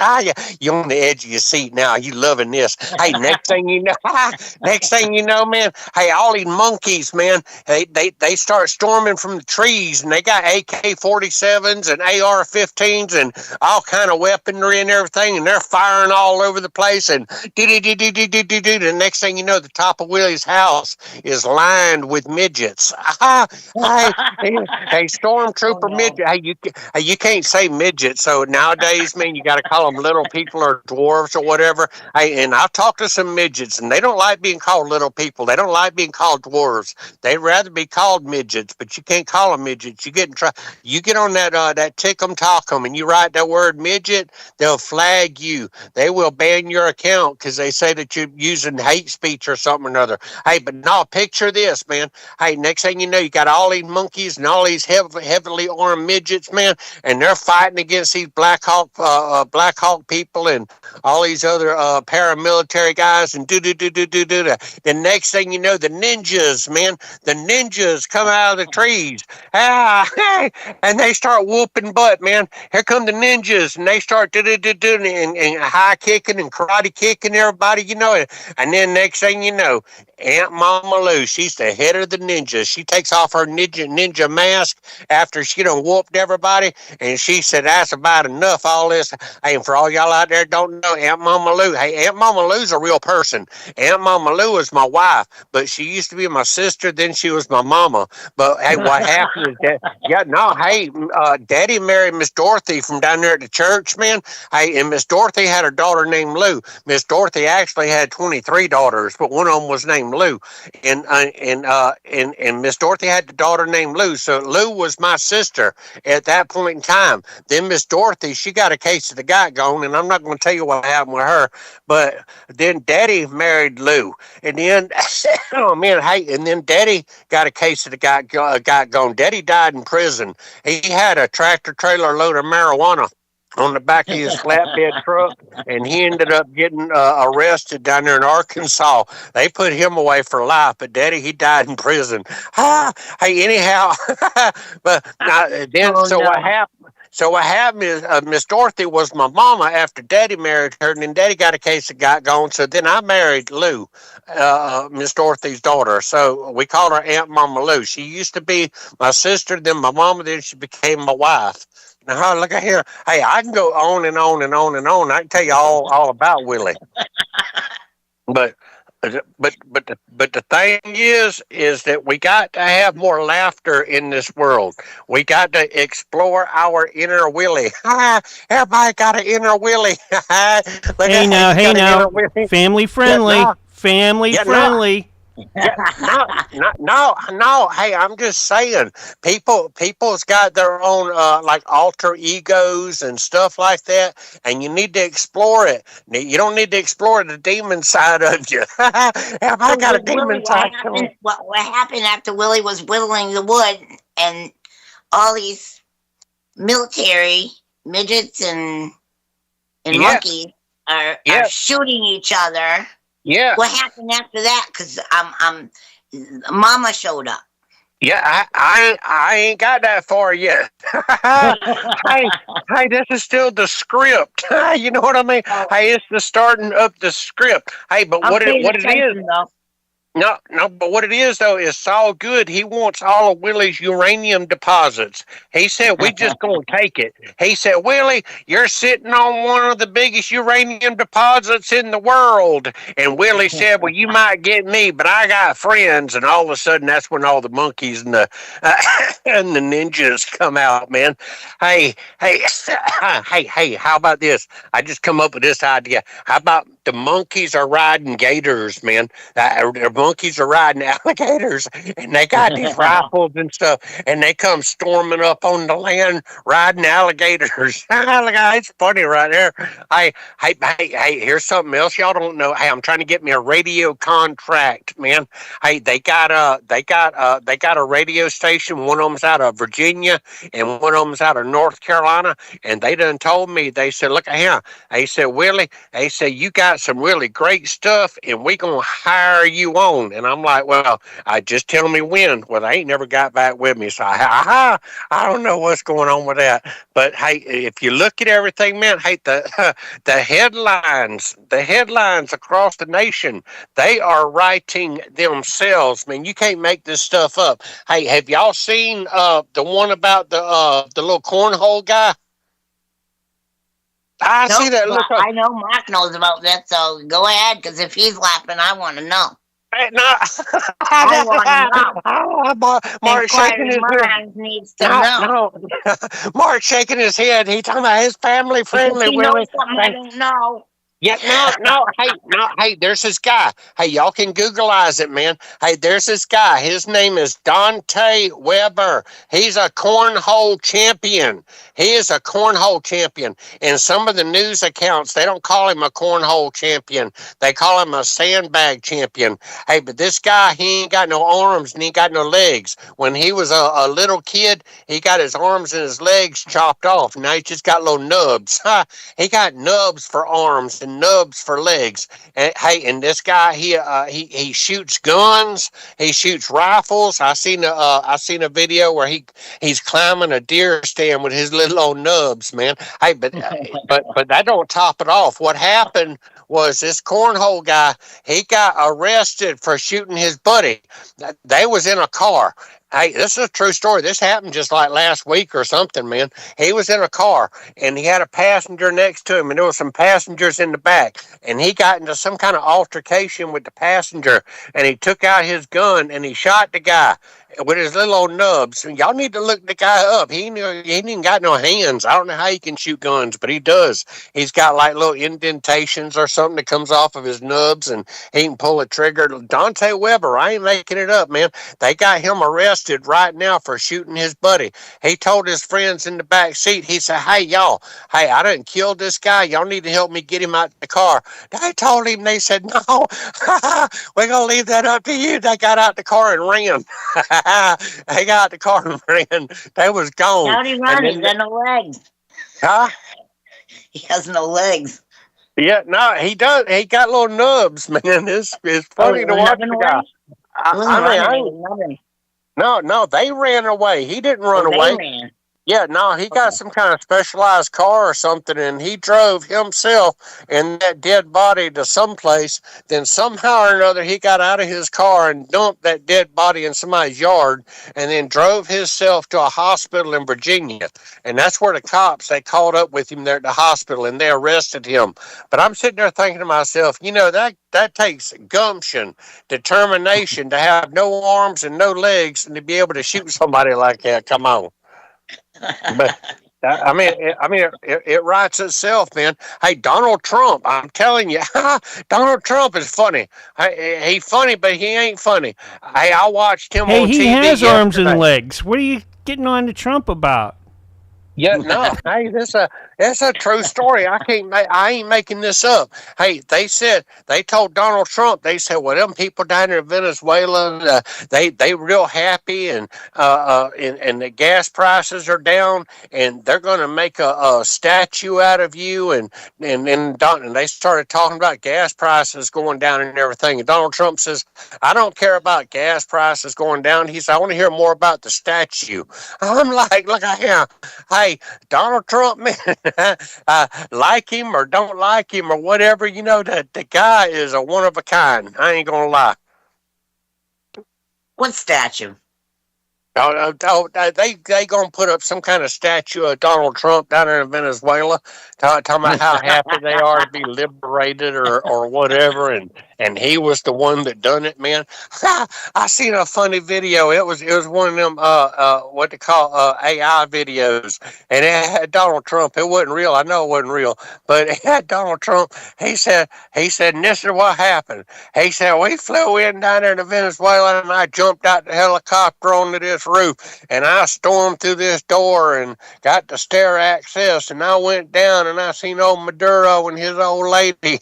He said, and I pointed the gun at him and told him, said, come on, you coming with me? And he grabbed a hold of him and took him back to the helicopter and extra done something to him. What do you call it? Extradited him or extricated him or something, something or another, man. But Donald Trump, he was taking all the credit for that mess, man. Hey, but I tell you what, as bad as some of that stuff is Donald Trump is doing nowadays or has done or whatever, he's still a heck of a lot better than that old cackling woman. What's her name? I can't remember her name anymore. Kamala. Oh, yeah, that's her name. Kamala Harris. Come on. I for those who like her, sorry, but I had a funny feeling about her. because she was always she was negative, and then she was saying that one minute she's a black person, next minute she's Yeah, something else, and yeah, it yeah, was like, who are you? Like, why? And why does that really matter? Why does that matter? We're yeah, looking yeah. for people to be in office that can enhance our future, not make and put people in boxes. Like, Yeah, but okay, so yeah, you're this race and you're this race. No, we're all one person, one people in the but United States, and we all need to look out for each other. And the government doesn't want to do that for us. They want to put these puppets in place. yeah, not. What do Hey, you that's think the of those comedian puppets? Yeah, no, hey, Uh, that's the thing. That's the thing about it, though. Hey, you can be good as gold before you get in there, man. Hey, but once right. you get in there, hey, Tucker Carlson, man. Hey, Tucker Carlton. I'd vote for him for president. Hey, look at him, that guy, man. He'd right on the spot if you ask me. But then again, nobody Oh never asked me nothing, man. Hey, but the problem hey, but once they get in the office, they controlled by a certain country. I ain't gonna make this show about all that and all the no, conspiracy I think you're theorists right. and I all think that. you're right. But there's a certain country that's controlling everything, man. Hey, it's all about the narrative, the story that's put out there, and then trying to get people to believe the storylines, man. And that's all it boils down to. Hey, but that one country will tell the United States to jump. Hey, guess what? That's what's going to happen. Hey, hey, that whole thing that's going on in Iran right now. Hey, none of it. Not a lick That's of it crazy. makes a bit of sense in the No, world, it man. does not. Yeah, no, And hey, and I've been God watching. forbid they kill children. Yeah, I mean, you yeah. know, children don't get an option. Yeah, hey, that was the first strike, man. They bombed this dadgum school. Oh, I can't say dadgum on the radio anymore. I was That's forbidden for really saying sad. from saying dadgum, so I can't say that word. Hey, look at him. Hey, but that was the first strike they did. Was on a school over in Iran land, man. Hey, that don't make any sense. But the thing about it is we need to find positivity in this world.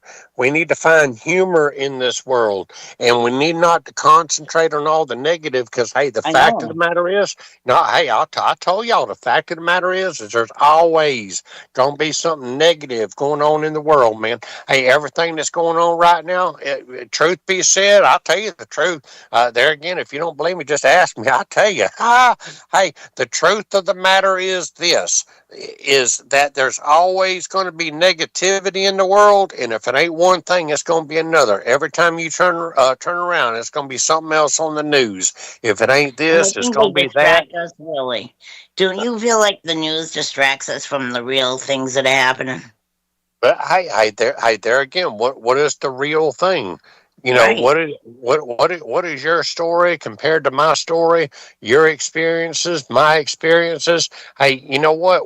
All we can do is just go with what's presented to us in the world and be happy. That's all it boils down to, man. Hey, we all got bad things that happens to each and every one of us.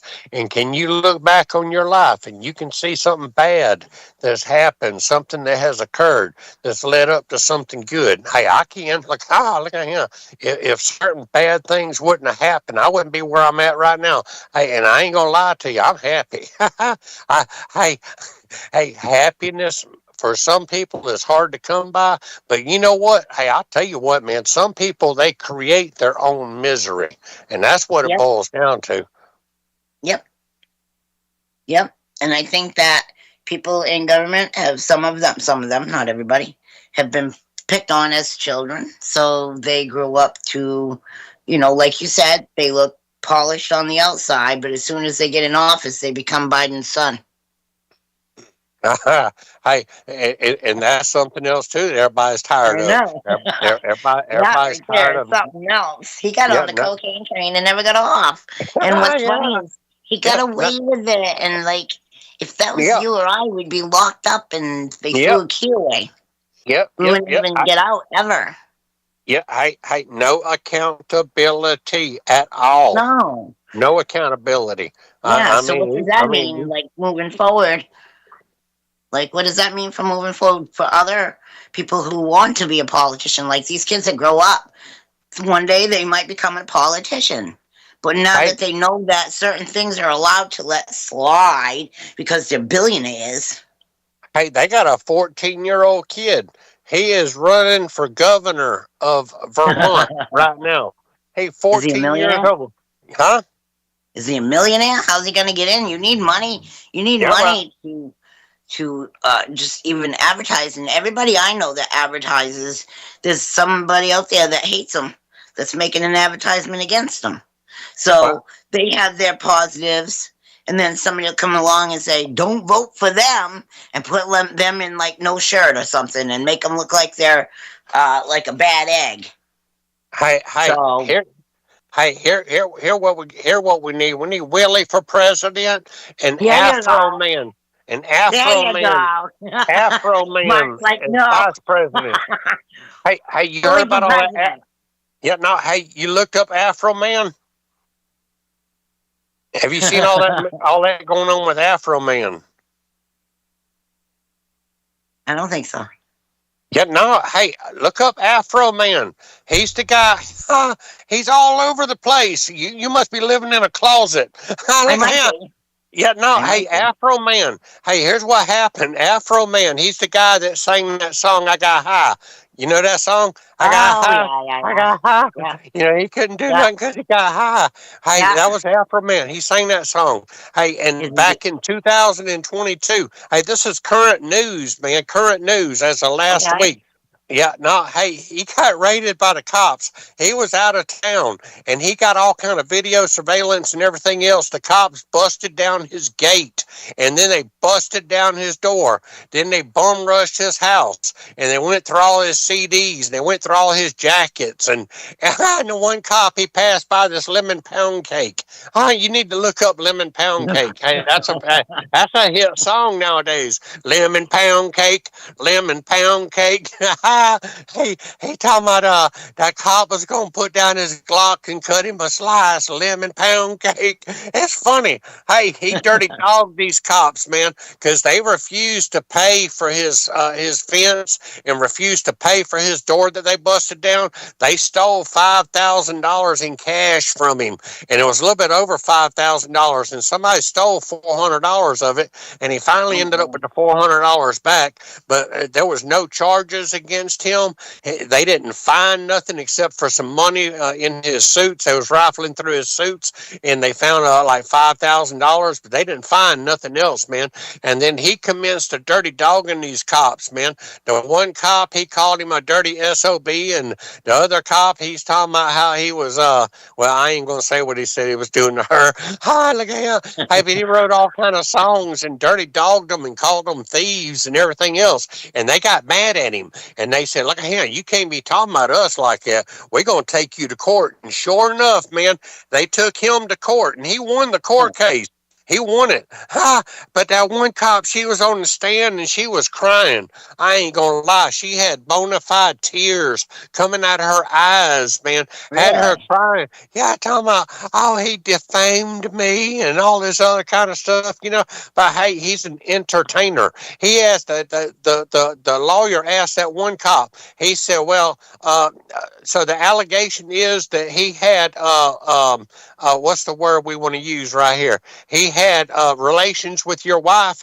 And he's like, well, he said he had relations with my wife. And the lawyer asked him, he said, well, is there any reason to believe that he had relations with your wife? And the cop said, I don't know. He looked stupid. He didn't look dumb. So I don't know if Afro Man had relations with my wife or not. Hey, Afro Man wrote all kind of songs, man, dirty dogged them. You got to look it up. Hey, I'm telling you, I ain't making this up. You just He Googleize might have. Afro He's a Man. celebrity.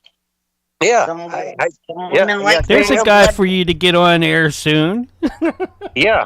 Yeah, hey, no, Afro Man is touring with Hank Williams Jr. now. I don't know if they was Yeah. touring or what, or if they was at some fair somewhere, but Afro Man and Hank Williams Jr. was singing together. Afro Man singing country music, fancy that, come on. That just sounds so bizarre world. Yeah, no, hey, Google it, look it up. Don't take my word for it, man. Afro Man. Hey, Dante Weber. Look up Dante Weber. That's the quadriplegic guy that shot that guy. Man, I'm telling you, the news writes itself. I ain't gonna lie.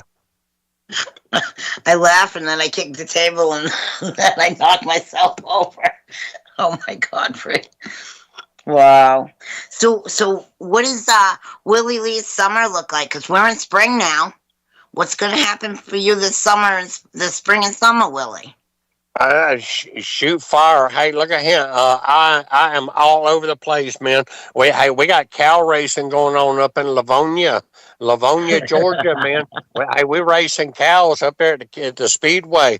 Hey, and I'm getting cows from up in Kentucky and down in Williston, Florida, man. That's racehorse country down in Williston, Florida.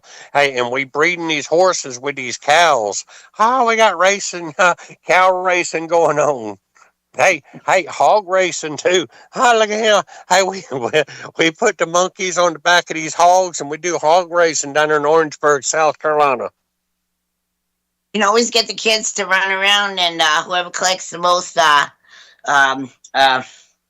manure patties wins a prize. Win the what? Wins a prize. Yeah, man. Hey, worm You hot get a dogs cat for belly. life. They could get them win themselves a black Angus cat filly quarter horse. That's funny right there. I don't care who you are. Now, hold on. I've been thinking about something. You got to reel this back. You know how you was talking about how Aunt Mama Lou was in charge of like the ninjas? How the heck did she get into a ninja outfit? Aunt Mama Lou, she done skinnied up nowadays. She jumped off the roof, kind of falling into the street, hanging on a laundry, like a laundry line or something. You know, like Batman, except for there's no cave, just a laundry line that she jumps off the porch roof right into the street. You have to realize that. Willie always says that Aunt Mama Lou is like 500 or 600 pounds. Now she's skinny. How'd that happen, Willie? Yeah, hey, she's skinnied up. Hey, her and Saul Good running around the country, and she driving a red Cadillac, and she got all kind of money. Hey, here's what happened with Willie. I'll tell you something happened with Willie. Willie is rich. Willie got all kind of money, but Saul Good is confiscating all Willie's money, and he talking about he diversifying Willie's portfolio and all this other kind of stuff, man. Hey, I'll tell you what Saul Good done. Saul Good, he invested in AMC stocks. Hey, AMC stock was, hey, this ain't no lie. This is a true story. I am not lying. It was about 4 or 5 years ago, man. Hey, Saul Good, he took about $1 billion worth of Willie's money, and he invested in AMC stock at $70 a share. Y'all look it up now; it's worth 98 cents. Yeah, that's a true story. At 98 cents, that's what AMC stock is going for nowadays. Come on, poor investment. Get on board, everybody. 98 cents won't put you back too much. yeah, y'all watch the money out there. How many stocks you got, Willie? Yeah, right now, I probably got about 1,000 AMC stocks. It's worth $1,000 if I'm lucky. How much money worth of stocks are they out there trying to get rid of? Yeah, shoot. Hey, the thing about it is that particular stock, they ain't got no more for sale, but they're still selling it. I don't know how they managing that. They got something called a float. They like, okay, look at him. They 500 million of these stocks available. And so they done sold the $500 million in the stocks, and there ain't no more for sale, but they still selling them every day. Hey, they're pre-orders so that when somebody actually feels the loss, they get rid of the stock, then they pick it up and resell it. Yeah. But that's okay, Willie. That's okay because you're getting paid double today what you would normally get paid with John. All right. but we're doing it in bits of coin. Well, no. Hey, no. Hey, them bits of coin, man, they ain't worth a whole lot nowadays neither. No, hey, John's supposed to be paying me $4.33 per show. So if I'm getting paid double, let's see, 2 times $4.33, that's $7.23. Yeah, $7.23. What double of 430? I need a calculator. Hey, but I look got at a him. question. Hey, don't I forget got to a take out question. taxes. Yeah, take out taxes. Yeah, what's your question?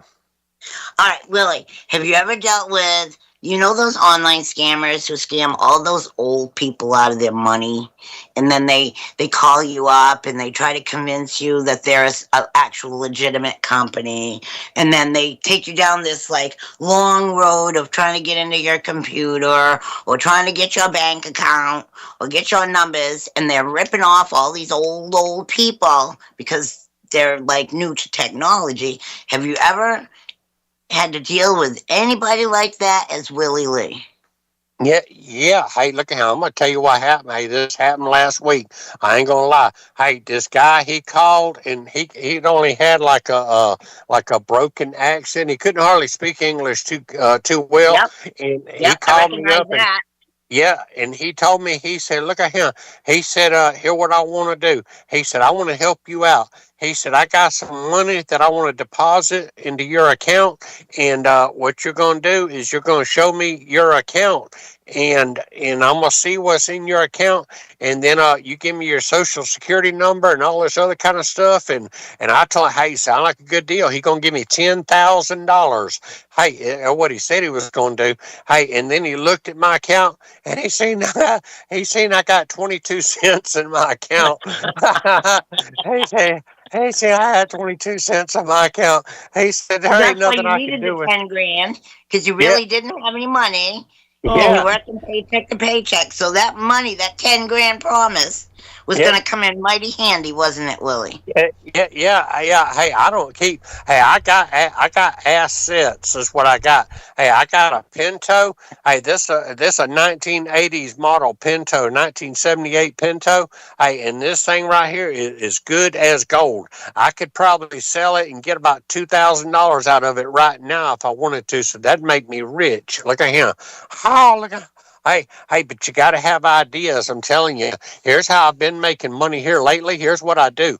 I tell people where to go fishing at, and I put these branches and stuff in the water, and I tell them to cast over there where them branches are, and then they get the fishing lures hung up on the branches, and then they lose their lure. But then a little bit later on, I go and dive under the water and get the lure, and I can sell them things on eBay for about $5 or Oh, six yeah. dollars a piece. Oh, they're Hey, up to 10 bucks now, Willie. So you're going to make bank. yeah, man. Hey, you got And to you're have getting them off the ideas. bank. So it's win-win. Yeah, I ain't no doubt about it. Bank of the water and Don't right in the encourage him. Don't encourage him. bank. Well, he catfishes, so those lures are getting down there by them catfish too. Do you ever put some of those chum underwear on the lures? And no. Hey, that's the beauty of it, man. You just take them chumderwear and hook them to the hook and throw it out there, man. Them catfish, man, they go crazy for them chumderwear. Are Hey, those the same fish that go up inside like a tube, and you actually have to kind of like put your arm up in? I And had noodling. you know those big fish that they pull out of the? Yeah, hey, I've seen them on videos. I call noodling. Hey, you go up the creek bank, Yeah, and yeah. hey, you find a How does hole. Willie noodle? Yeah, no, hey, Noodle, hey, you go up the creek bank and you stick your arm up in the hole, and sometimes you gotta get way up in that You hole, wiggle, man. you wiggle. Ah, yeah, hey, you get way up in that hole. Hey, and that catfish, he's sitting there with his mouth wide open. Hey, and you stick your fingers up there and hey, you take and you tickle the roof of his mouth. Hey, and then he'll close his mouth down on your arm, and then you pull him out. And the thing about it is, though, is sometimes you might catch a hold of one that's about, it might be 200 pounds. Hey, you got to wrestle that sucker, man. Hey, I wrestled one time, man. We was down there in the Saluda River, and they got they got the Saluda River and the Broad River, and they come together right there in Columbia, and they form the Congaree River, and the Congaree goes down into Santee, and it's about 30 miles from where the Congaree starts down to Santee. Man, I caught one of them big old catfish, man. Hey, I wrestled that sucker for 30 miles. I went all the way down the Congaree River, down past 601 Landing, down into Lone Star, and ended up in Santee, man. Hey, I wore him out, but I don't know if he wore me out or if I wore him out, man. We hit the boat ramp. We hit the boat ramp, and both of us was about wore out. I said, one of us got to have some relief, and he laying there on the shore next to me, and I'm laying there. Next thing I know, he done wiggled off. I let him go. I ain't gonna bother him no more. Come on. You don't worry about piranhas? What you got to worry about is them great big old alligator turtles, man. Them alligator turtles. Oh, I've never seen one of those. Yeah, man. You got to worry about them alligator turtles. When you stick your hand up in that hole. Hard shell. Yeah. Hey, you might find a beaver up in that hole. Ain't no telling what all's gonna be up in that hole. It might be one eager beaver. You got to be careful. Yeah, Jump right on you. Right on your face. Yeah, you got to concentrate, man. But all you're thinking about is getting in that hole. Yeah. Hey, look at him. Hey, there's something else in the news, man. Did y'all hear about that guy down in Florida? Hey, did y'all know it's illegal to talk to dolphins? Hey, that's a true story. But this man right here, no, hey, it's true. Yeah, hey, Googleize it. It is illegal to communicate with dolphins. But this guy right here, he was kidnapped by dolphins, he said. And he's a Florida man. He said he was kidnapped by a pod of dolphins. And they wanted him to help them build an underwater city. It happened. I'm telling you, the news writes itself. Come on. Somebody better stop showing the dolphins what Atlantis would look like. They're thinking they're building a new Atlantis. Yeah. Hey, and that other guy's name was Dayton, not Dante. Dayton Weber. He's a cornhole champion. The guy with no arms and legs, right? Yeah. How's he throwing them? How's he throwing sandbags? Yeah, look it up. I sit there and watch him. Yeah, he'll take that little plastic things you put a ball in for dogs and you chuck it real far. I'm wondering if he uses something like that. Sticks it between his legs or something, and then it just jerks. No, he'll take that little sandbag and he'll put it between his nubs, and then he kind of jump up in the air and he throws it in the hole. He's good. I've seen all the videos, man. I'll tell you what, he's good at what he does. Apparently, he's good at shooting people too. I don't know. He's very good at shooting, and he's got a great aim. Yeah. If someone said, "Hey, aim for your buddy," you got it down. Yeah. Like I said, I ain't making it up. Y'all look it up. Did his buddy survive that? What's that? Did his buddy survive? No, I think it killed the guy. Oh my God, Frank! He has way too good of aim. Yeah. Yep. Hey, look at him. He needs to go hunting with Dick Cheney. Hey, Dick Cheney. You don't remember Dick Cheney's vice president that shot his buddy? Yeah, no, hey, that wasn't the funny part of it. The funny part of it is Dick Cheney shot this guy in the face, and the guy that got shot apologized to Dick Cheney. That's a true story. He said, "I'm sorry I got in the way of you shooting." In the way of your gun? He did. He apologized to Dick Cheney. He the one got shot in the face, though. Hey, that's a true story. If you don't believe me, just ask me. Come on. There's a lot worse place to be shot. I know a guy got shot in you-know-what. Uh-oh. They nicknamed him something terrible for a long, long time. He still has to live with it. He went hunting and shot himself right in the you-know-what. How do you do that? Like... It makes you wonder. I don't even understand how these things happen. Yeah, knowing human anatomy. Hey, there's all kind of crazy things goes on in this world, and crazy stories, and everything else. You know, Oh like I yeah, that said, was a true story. What I said. So, and yeah. Willie, you tell some true stories. But hey, you need to get with your Hollywood people and and pitch this whole thing about the ninja midgets. They won't call that hate crimes. The ninja dwarves. Well, they make the TV shows on reality shows on all kinds of different special people. So hey, why not? hey, you can look up B M M no BMFM BMFM. Look it up, It and is they it. proud to be called that Hmm. BMFM. And that's these are boxers and wrestlers, and they want to be and they some tough little midgets. They don't want to be called little people and dwarves. But if you call them anything besides that, then all of a sudden you racist or something or derogatory. Yeah, that's the Oh, word, man. everybody's so negative in Derogatory. this Come on. world. People are just so they're so quick to be negative, no matter what. That bringing that light of laughter like you're doing tonight for all these people, it's really a blessing, Willie. I think that you are a great person. You have an amazing imagination. You help us visualize it in our minds. You make us laugh. This I knew it was going to be a funny hour. I told Mark, I said, "Get ready. We're going to need stitches on our bellies." That's just how funny you are, Willie. I'm so grateful that you come on and share your adventures with us. You know, hey, I guarantee you the honor and the pleasure is all mine, is what it boils down to. Hey, you know, Jerry Clower, if you listen to Jerry Clower, he was one of the greatest storytellers of all time. And you ever listen to Jerry Clower? I don't think so.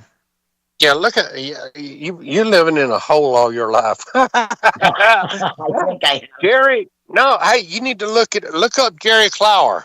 Jerry Clower, he was a fertilizer salesman, and he went to all these different. No, hey, he went to all these conventions and everything else, and he was trying to sell fertilizer. And the way he done it was he'd tell stories, and what he would do is he'd tell stories about his family, and people he grew up with, and he'd talk about his Uncle Versi, for example, and he'd tell these stories about how he shot Uncle Versi's mule, but he asked Uncle Versi about his mule, and he asked Uncle Versi how he was doing. Uncle Versi said, "I'm doing all right, but my old mule ain't doing too good," and he wanted Jerry to put the mule out of its misery. And Jerry, he done that. He done exactly that. And I ain't even going to tell you no more about how the story. Just look up Jerry Clower and Uncle Versi's mule. And those guys back then, the way that they told stories and told jokes, they was just funny. That's all there is to it.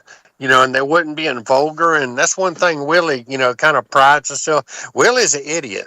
Willie is a bona fide idiot. there ain't no doubt about that. But Willie, he tries to make people laugh, but he don't want to be vulgar at the same time. Although he does sell pee jugs and uses himself for a urinal at the county fair. What Willie will do is he'll take. You ever see these people? They strap these signs on them. They got a strap over their shoulders and got a sign on one side and a sign on the other side. Willie will go down to the state fair, and instead of having signs, he's got these urinals. And it's got a urinal on the front and a urinal on the back, and it's got the little collector jugs at the bottom of the urinal. And he lets people use him for a urinal. That's great. That's Willie. That's that dirty Joe Dirt. Joe Dirt was a funny character, but he was kind of gross in a way too, right? All right. Now, where can people listen to you? And when you're doing your characters, and where are some places that people can go to and tune in? Well, I was on TikTok, but I got banned. I got banned. You go on TikTok. I was on Reddit. This ain't no lie. I was on Reddit and I got banned. I got banned. They banned me from TikTok and they banned me from Reddit. Hey, I go on minds.com. That's the only place they ain't banned me yet. Oh my gosh! Why did they ban you, Willie? What did they give you for an excuse? Apparently you ain't supposed to tell people to shoot out cameras with a BB gun. You get banned for that. The dude said, "Hey, my neighbor has got a camera and it's facing my daughter's window, and he Ooh. watches through the window all the time. And my daughter closes the curtain, but sometimes the curtain don't go all the way closed, and this guy is watching my daughter through the window all the time." And I made the suggestion, well, hey, you know what? You can take a BB gun and shoot the camera lens out. Well, they banned me. Violence. They call that violence. Oh, look at him. Yeah, you can't do that, I guess. That's against the rules. Apparently, you can't do that kind of I guess stuff. not. No, it's You can't censorship. even give a suggestion on something like that. I would build a fence 10 feet high. No, I got banned on TikTok because I said something that was stupid, and you get banned for saying stupid too many times. You can't say Really? stupid. You can't say You can't say the idiot. word. You can't say the word. No. You can't Oh, say that's weird. idiot. You can't say stupid. You You're can't not, say I mean- midget. You can't say shoot. You cannot say gun. If you Really? say So you those get in words trouble on for that. TikTok, you get in trouble for it. How do they spell? So where Yeah. are the rules that say here's a list of words you can't say? Yeah, I don't know. Hey, I wrote They pumpkin should give pie. you that. That's like a policy. Yeah, You know, I wrote. they want I to live wrote- by their rules and their policies. They got to give out that info. Yeah, I wrote pumpkin pie, and they said that was a community violation for writing pumpkin pie. Thanksgiving dinner dessert. No, it makes you wonder. Is it a I, secret society of like secret words you can't say because that would trigger something? yeah, yeah, like Hmm. you say Israel. That's true. Hey, right now the NSA is all over us right now because I said Israel.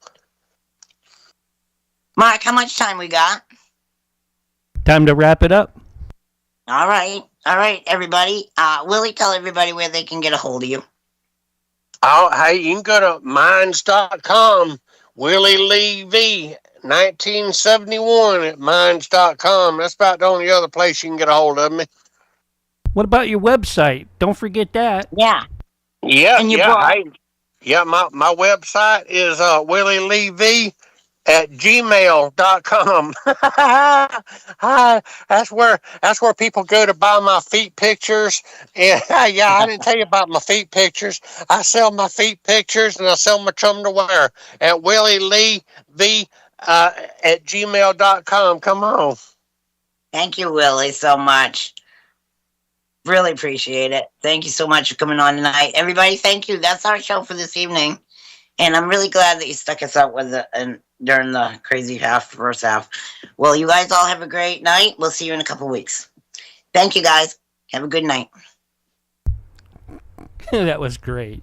Willie, I hope you don't, I hope that you haven't given all your information and all the stuff you're going to do tomorrow. Not tomorrow, but on Sunday night. No, Will's got great ideas. He's got new ones popping out of his brain left and right. Oh, my God. You're He does. awesome, Willie. Willie, you're on the spot, dude. I never met anybody so funny like you. Yeah, I give you something and you just go with it. And it's like, you can make a story out of 3 words. Well, that's the thing. That's the thing talent too. in itself. Not a lot of people carry that actual talent to be able to was you good like that in school? That makes me like think, was you really good in English where they said, here, here's this one sentence, now make a story behind it. You have that natural talent. Well, I appreciate it. I appreciate it, really, because you make it so entertaining. I never seen my producer laugh so much. It's like that every Sunday night with him. Serious. The biggest problem with Willie is he can be a little bit overbearing, and you need to tell him when to shut up. Hey, no. Well, you did forget one thing tonight. You never know where things. I wait till the end of your story because sometimes I'm caught in. I was caught into a couple of your stories tonight, like really in, and I wanted to hear the end, and then the subject changed, but then I tried to redirect you back so I could find out what's the deal with the story. All right, we're going to get cut off. What do you Okay, always Mark. say before we leave out anywhere, Willie? Hey, flat Earth, man. There you Flat go. Earth. Flat Earth. All right. Well, do you guys want to do an after show? A short one? No, I'm good. Okay. Thank you for inviting me on, Deborah. Deborah, I appreciate I it. loved it, Willie. I really, really Thank did. you so much for made me coming feel in so and good. helping out tonight. Yeah, he's Thanks, an Mark. ace in the hole for sure. And Yep, he's the catfish in the hole. Oh, that's another Well- story he'll tell you about. No doubt Willie, about it. I'll chuck you some ideas. All righty, sounds good. All right. All right, we have fun. All right, thank you guys. Talk to you I later. love you both. All right, folks. If you're still out there listening, I'm going to get ready to host out. Hope everybody's having a great night. Deb, you take care. Yeah. Willie, he's Love gone you, thank already. you. I'm going to host out to The Great Conspiracy. Give him a little help out, and we'll get him some help over there.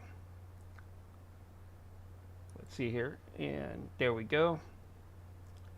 So everybody take care. And I'll be back up later on with more music, AI style, from me and the friends that send them to me.